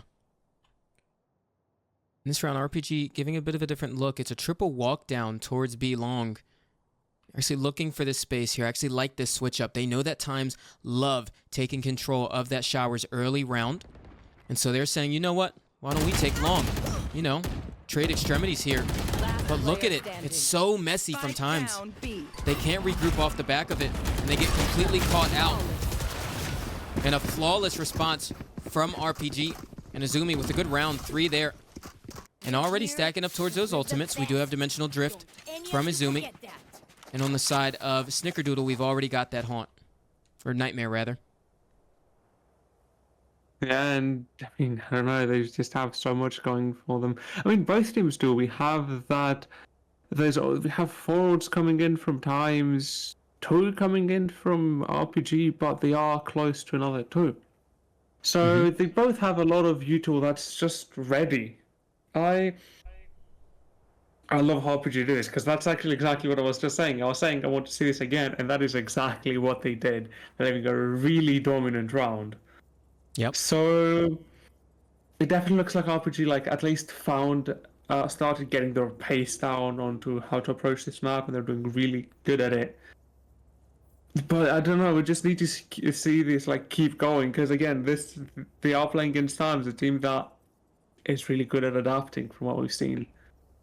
I just want to see something more, I guess, from both teams in this. They're both, like, approaching this map well, but they're, in a way, I don't know how to describe it. It just seems like they have some things that are a bit unsure of. Like, they're making some changes, but it seems like they are not exactly capitalizing on some of them. Yeah. And I don't mind that timeout, actually, from TIMEZ either. I mean, it's a good chance to stop the bleeding early on. We find out how we need to adjust to this. And they're aware. They go for that showers control very often. Look at it. And the adjustment from RPG actually is to expend 3 over towards showers to try to stop that push. So it looks like they're not going back to the fundamental ways of doing things that they shown in the pistol. This time, a Sky Smoke actually invested over towards showers. And even in Haunt to get that further information, but looks like they are really working towards this long space. They've gotten up really far here. Still so much time to work with in the round. And we've got the double lurk from the Astra and Viper on the side of TIMEZ. And so it looks like they're really going for that information. He's actually moving up on the lurk now. Looking for the pick on Takomi, does get it. And that itself doesn't come to a big response by RPG, but they themselves actually respond to it by going for the full TP. Izumi actually follows right behind them, but because he has that gate crash, he's able to get the pick and get out of there. NRY not able to respond quickly to Snickerdoodle, tucked into the corner there. And TIMEZ have just completely been dismantled this round. Odichidisu not able to follow up. Ghosty to take him down in a 3rd round for RPG.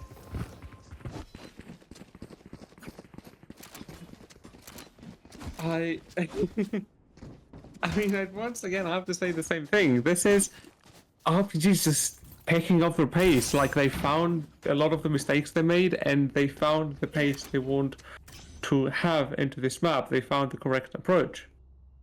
And it's just working really well. I mean, TIMEZ was getting that early information, or that early aggression, starting the round with at least a few picks really quickly. And they're just denying that, and instead actually punishing that playstyle. Yep.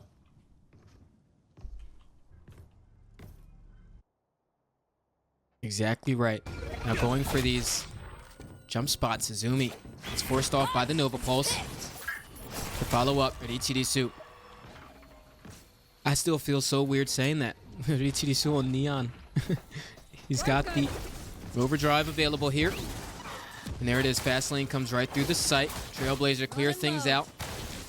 And the site has TIMEZ' name all over it, but Ichirisu is looking to push through Orbital Strike, invested onto the site by RPG, but to no avail.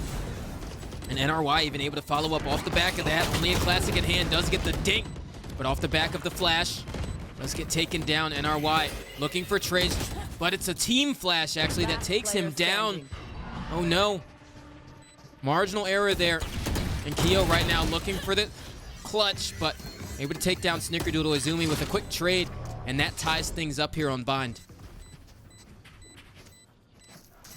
In a way, that's pretty much what we said in the beginning as well, which is actually quite funny that it's exactly how they decided to approach this, which is that post-plant situation.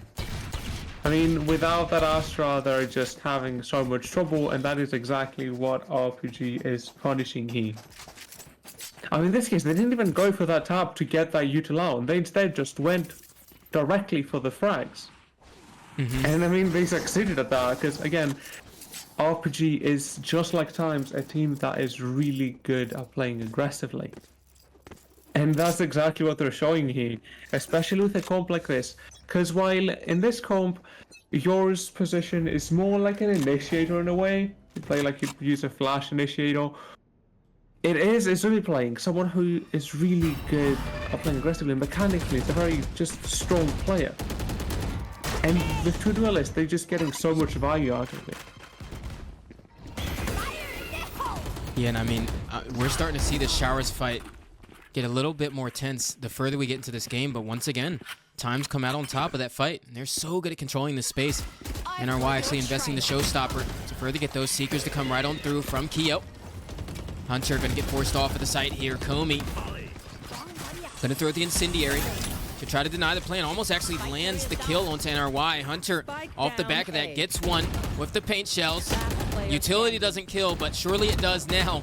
XD looking to try to clutch things out of this. And all of a sudden, just when they were on their back foot, when you thought that things were getting rough, RPG completely recover the round, and that's 5th for them on the board in a row. And that is actually also something that you mentioned before was that timeout to stop that early bleeding. In my opinion, I also agree that the timeout was really good because time started off looking so good. They called an early timeout, trying to immediately shut down RPG and stop that bleeding. But in fact, now that they didn't succeed, they're actually in a position where they can't really call more time and then the other timeout here.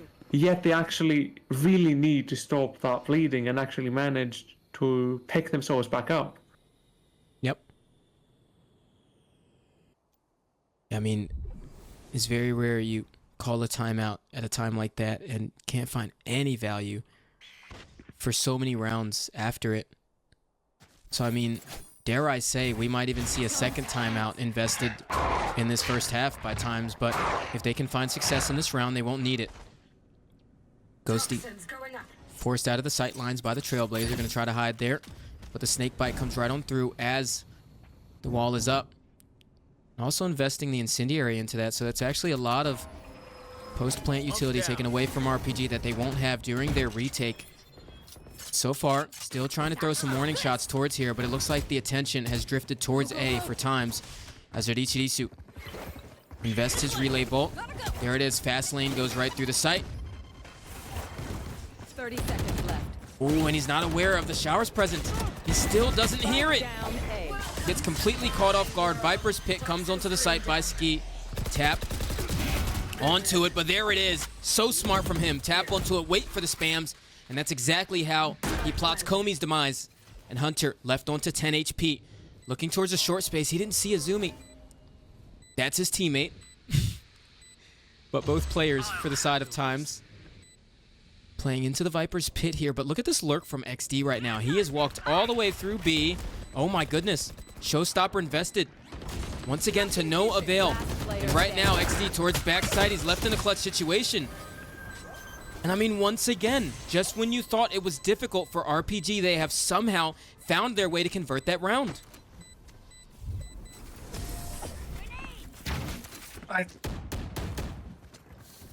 Again, they're just looking so stronger right now. They found the pace, and that's exactly what you don't want from a team like this. Especially, once again, while playing a comp like this. You can have a team find a pace like this and set the tempo for the game. Yeah. The game's definitely not over. Like, it's still quite early. We're nearing the half of it, but it's just small things that make a difference here, and it's a time where it starts getting really stressful for Times because every state costs so much.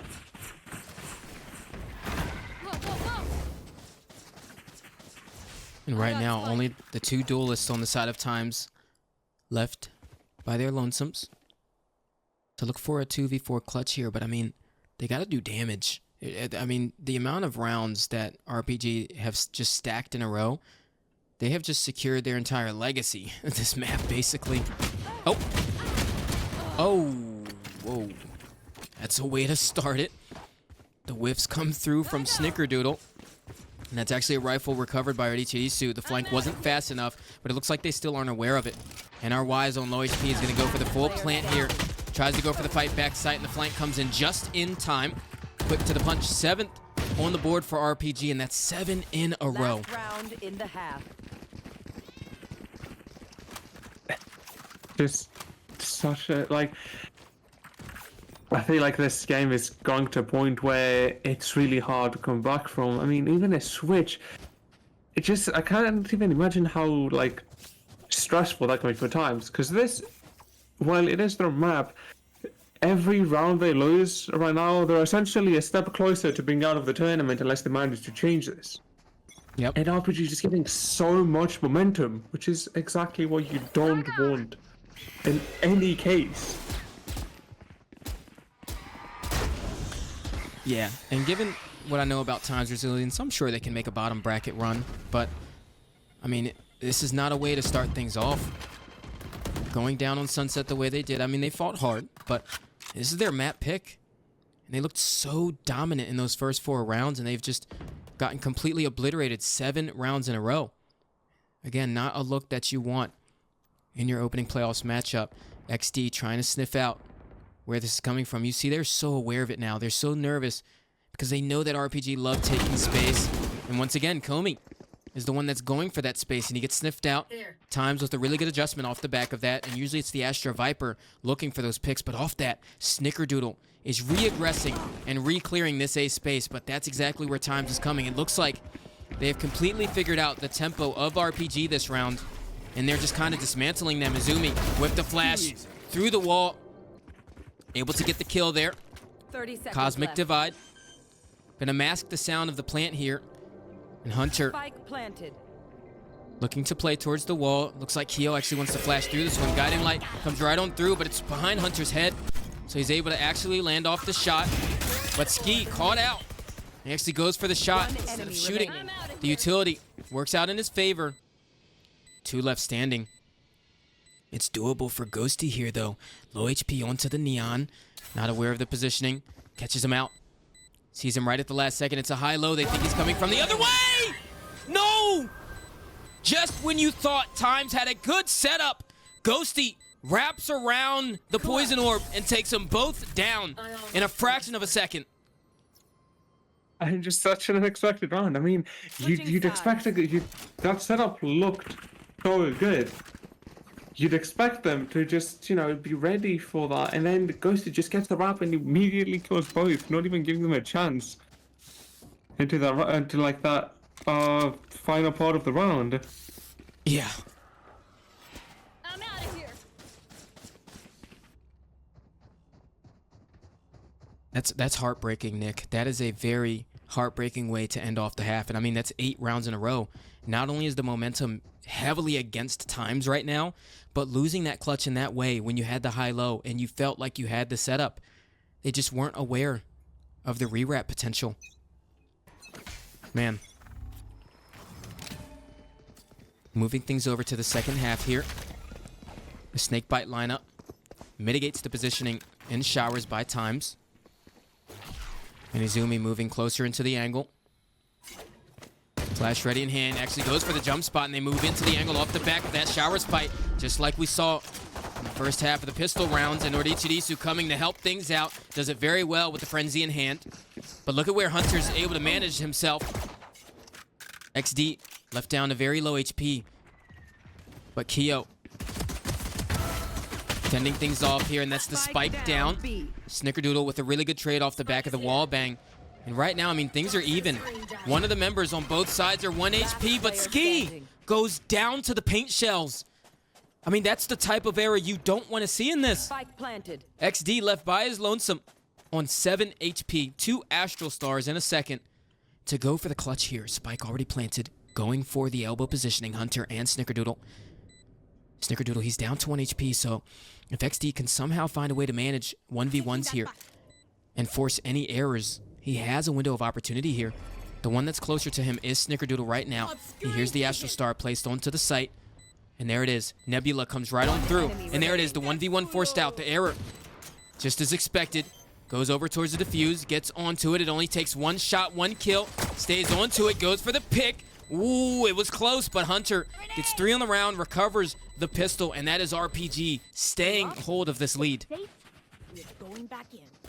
You know, talking about detail, which is something that we've mentioned so much, I don't know if this was Hunter's intention, but if it was, I actually love that way to approach this. Because if you pay attention to the spike, it's actually getting so close to being too late to defuse. And in situations where it doesn't even need to be a death that stops around. Hunter doesn't need to kill XD, just needs to stall for a bit. And just running from that, making it a bit harder for XD to get that kill, is just exactly what they need. Getting that pick is, of course, just a bonus. But I mean, that's just the best way possible to approach this. Spike down A. Yeah. You're absolutely right. I mean, got a bit of an awkward affair there towards the beginning of the round, but able to capitalize off of it, almost recovering that Phantom as well. Was the Neon on the side of Times, but gets taken down at the end of it there. Outlaw in the hands of Keo. Ski with a classic. I mean, all they can really get here is damage. It's a 10-4. Is what it's looking like. Enemy remaining. Yep. Snickerdoodle looking for the ace. Not able to get it though. Outlaw. Gonna trade him down.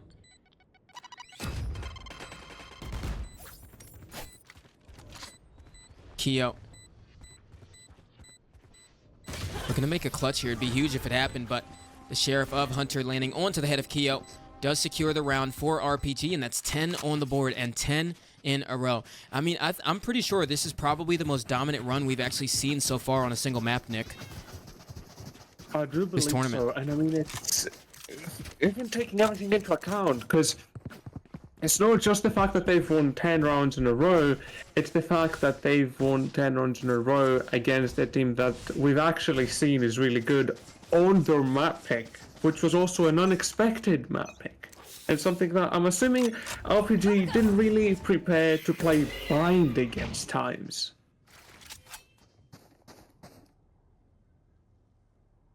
Oh, Azumi. Buried. Going to the angle. Gonna get punished though. Moves back. Looks like Hunter actually wants to re-explore this space. The reload was over towards Fountain. I'm not sure if he heard that. No, looks like he didn't. Gonna opt to move elsewhere, but I mean, the spike is already out towards A site. Ghosty's actually keeping them at bay. And he's done it very well. And while the rest of RPG have completely snuck up of short, the other one's held towards Shower. So right now, once again, in the one rifle round that mattered most, in my opinion, 4 times in this half, they find themselves on their back foot. Ready TD suit. Looking to make the difference over here towards short. Hunter looks towards the angle, but just as you think that he's going to go for the peek, he turns around. There it is. Gunfight taken. Takes down Hunter, and as the spike starts to change tempos here, this is where you start to play with time. And neither of them saw him in the corner of their screen. Snickerdoodle once again gets away with murder. Takes down 4 on the round, and that's the 11th for RPG. And that forces Times onto an eco on a round that they actually need to convert. Absolutely. This is a... once again, just like on Sunset, this is a needed round. You cannot let a team, especially a team like RPG, get that 12th round, especially with it that big of a difference.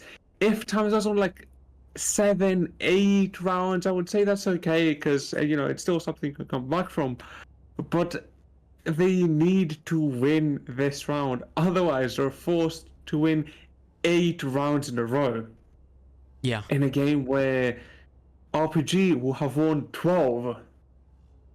Like, RPG came back from looking almost lost on this map to actually looking like this is their map. Yeah. And it comes down to a lot of things. It's actually not just even, like on Sunset, I believe that a lot of it came down to just hitting shots. But then looking on this map, Times is actually hitting their shots. It's not just the RPG is like playing mechanically better, it's just their approach for the map as a whole. Spot on, yeah. And there's like a big dynamic missing in that way. I feel like strategically they don't necessarily, I mean, A lot of macro is missing for me here from TIMEZ. A lot of reads incorrect in these rounds, but I mean, 11 rounds in a row, Nick, that is crazy. But here we are, Nightfall, invested over towards A. RPG looking to end things off nice and quick here. XD, first point of contact taken down. NRY gonna try to capitalize off the back of it, but Hunter already with the pick. And we've got Ski, Richidisu, and Kyo standing on the side of TIMEZ, looking to do as much damage as possible coming into this. I mean, it's so difficult though, with a classic and 2 sheriffs. And look at where Zumi is as well. I mean, he's already behind them. I don't even think they're aware of this one as well. Moves right into the angle. They become aware, goes for it. Even Showstopper invested by Hunter, and at that point, it becomes BM flawless. 12 rounds in a row from RPG, and they are 1 round away from taking TIMEZ down to the lower bracket. And again, such a dominant round. It might be a save, but it's a round with TIMEZ at least would help to get some damage in. But even looking at this, they're going in, we're seeing like all rifles. So we have those half shoots coming in from XT, we have those rechargeable shields coming in from Kyo. Just a round that they, I mean, this is the round for them. This is the round they have to win no matter what. And this is a round where it's as stressful as it possibly gets.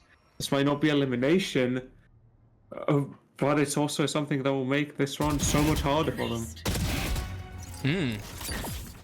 That's one way to start it though, Nick. Ski gets 2 picks over towards Hookah. Trailblazer to come through, re-clear things out over towards B long, but Snickerdoodle takes down Odichirisu. NRY with a quick trade though. So far, TIMEZ doing well at stopping RPG from taking the map away this round. And Zumi and Ghosty on complete opposite sides of the map. Spike in hand of Ghosty. Actually tries to go for the fake TP as well.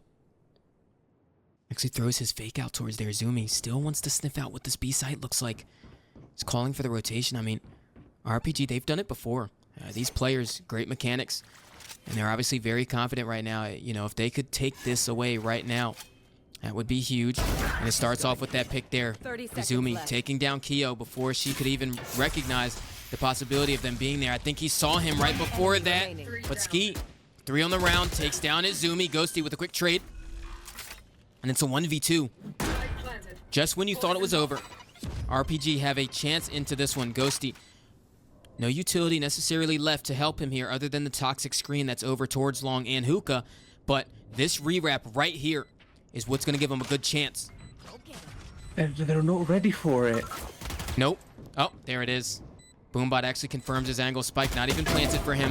And XD going to take him down off the corner of the Nebula. And there it is. TIMEZ, Nick, is staying in this for 1 more round. I mean, they definitely tried something different here. It actually worked out for them really well. Even though, actually, Ghost's approach to the end was so good. I mean, it ended up being ruined because of a tiny detail that was not even meant to actually getting Ghost's way there, which is really unfortunate. But it is exactly what TIMEZ needed. Yep.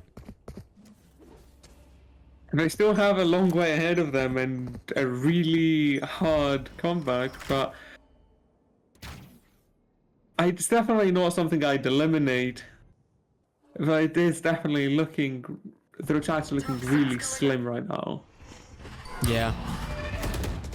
And Ichirisu does have the judge in hand, though. It looks like he wants to come onto the angle. There's 1, there's 2, almost 3, but Komi able to get the run and gun. Off the back of the stim beacon, Seekers come through from Kyo on the side of TIMEZ. Here we are in a 3v3, and the tension is high. This is do or die 4 times. 5 to 12 on their end right now. And they need to come back into this. You wonder how. And if there's a time to do it, the time is now. Trailblazer coming through the teleporter, re-clearing over towards the hookah space. Teleport comes out from Izumi. Looks like Red Panda Gaming want to come back and explore this A site. And you see he's got the fake out into the hand. Going towards back site. And XD aware of the positioning, but Komi takes him down. And just like Every other round, forced on their back foot is TIMEZ. XD able to take down Izumi, uses the gravity well to try to force off the planter. They hear the reposition.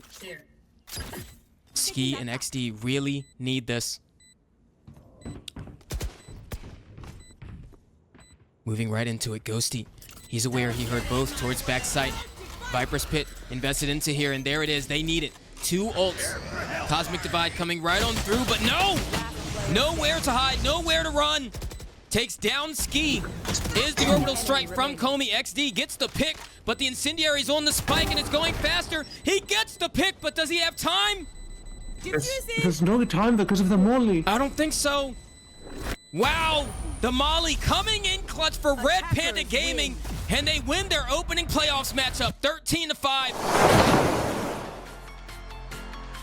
Wow. It's just, I mean, I don't even know what to say. Just such a good look. And something that I have to say was, again, unexpected. Not because of the team. It's something I'd not expect from any team going into this. Once again, as I've said quite a few times already, Bind's a map that has been avoided. And I feel like it's a map that many teams haven't practiced as much. So coming... TIMEZ picking this as a map, pretty much knowing that RPG was really likely to ban Abyss, was probably one of the best choices they had. Yeah. Yet RPG actually seemed very ready for it. They started looking a bit slower and not so sure on how to approach the map and what to do. Yet immediately they changed that. Like after round 4, it's like it was seeing like a different team step into the game. It's like as if after round 4 they all just like stood up, took a break, and then came back. Just such an impressive look. Yeah, I mean, 13-5. I mean, it was almost 13 rounds in a row too, Nick.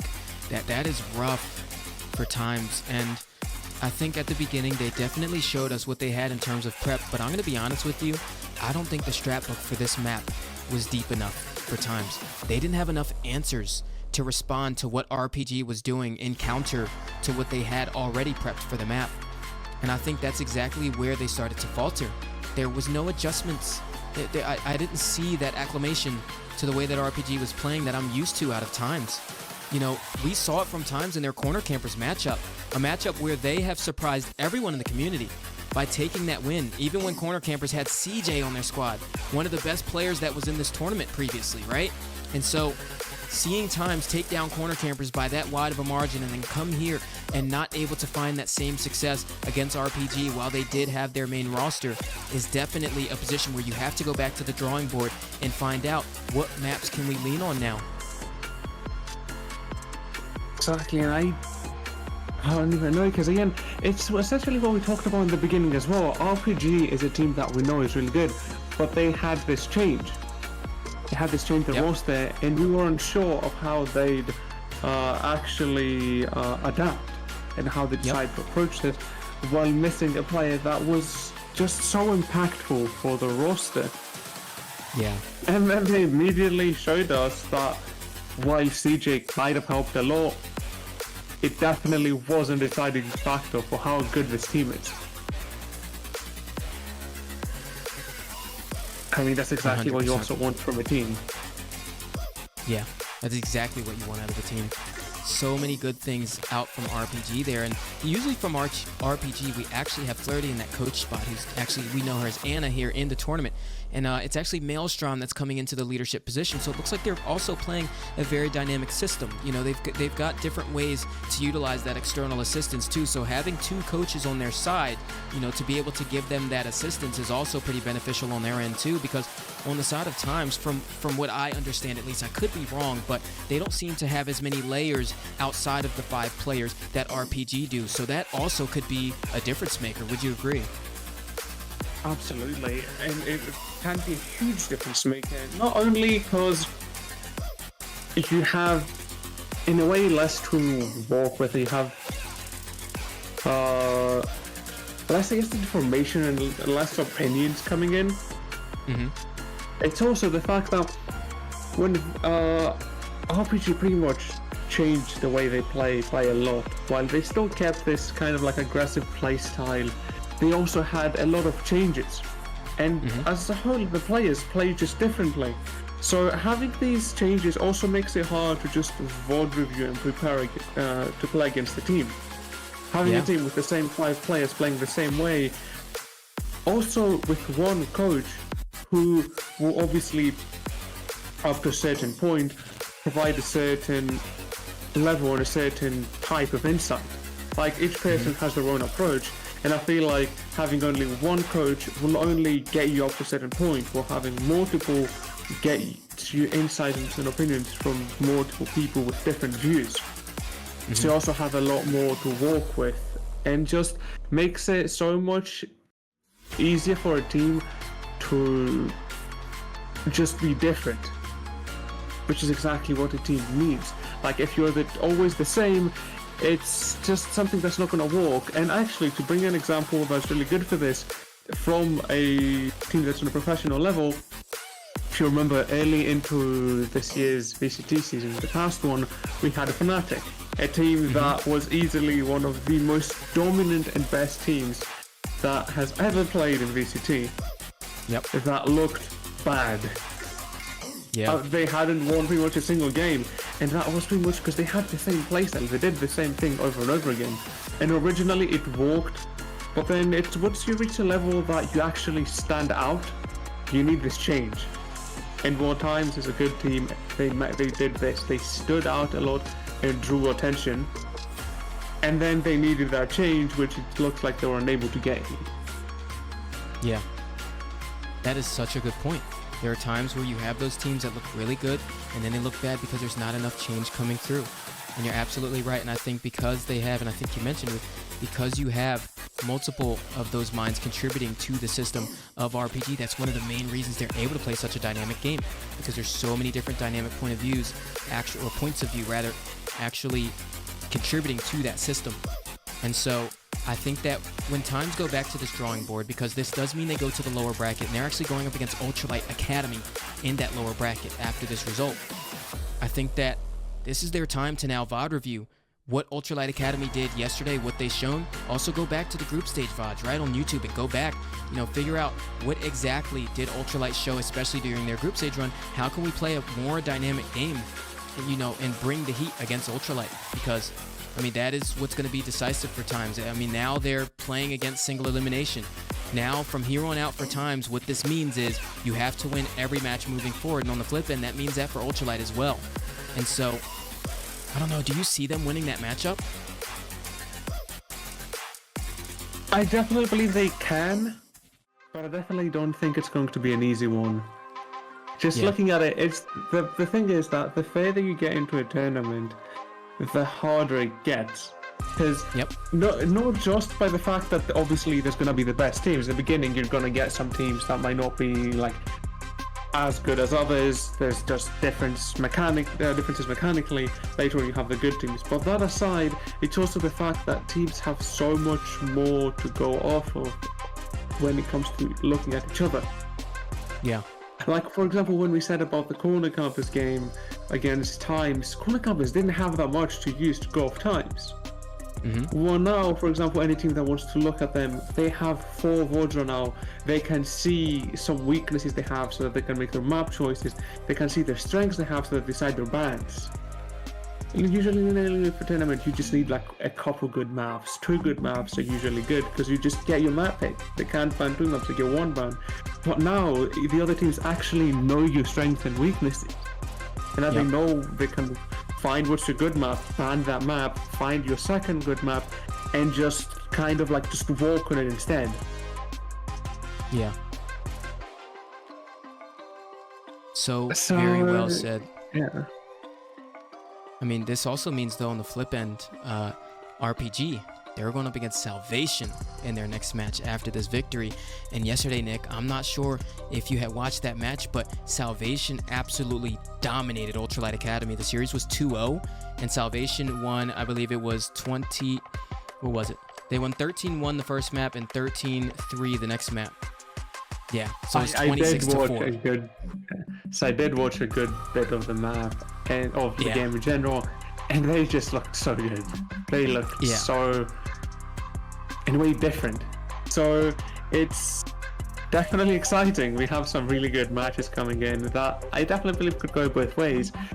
And we have some teams that in the beginning we were expecting to, not be as strong, suddenly showing that, like, not only showing presence, but showing genuine chances to actually make it to the end. Yeah, and I mean, dare I say, the RPG versus Salvation map might actually be the best map that we've gotten thus far in the tournament. I know that, so in my pick'ems, I actually have DSS versus Red Panda Gaming in the grand finals. But after what I saw from Salvation yesterday, especially Wildex, we said Wildex's name so many times, Storch and I, during that matchup, that, I mean, seeing the Wildex versus Izumi narrative is something we haven't got to see yet in the tournament, and that's something that I'm going to be looking for, because I know that Izumi is really good on the duelist role, and Hunter also showed that he's flexible enough to play that duelist role as well. But can they hang when it comes to duelists like Wildex? What do you think? I feel like he definitely has a chance. Like, again, he's a player that has his days. Like, he has some.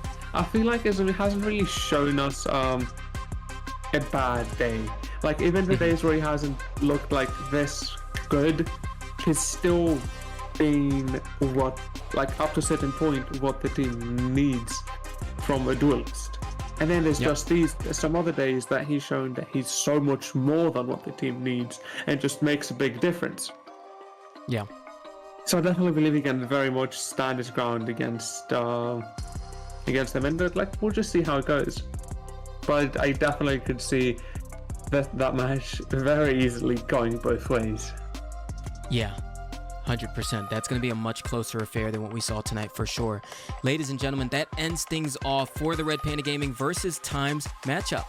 But we do have another matchup planned for tonight. It's going to be DSS Gaming versus Fanatical Radiance. And before we go to this intermission, before that match starts, Nick, do you have any predictions for that matchup?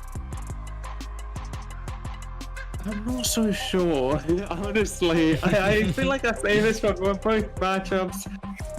I mean, I do believe, like you said, for pick'ems, I didn't really have something so detailed to go to the end. I do believe DSS is looking really good, and I do believe that they're more likely to win this game.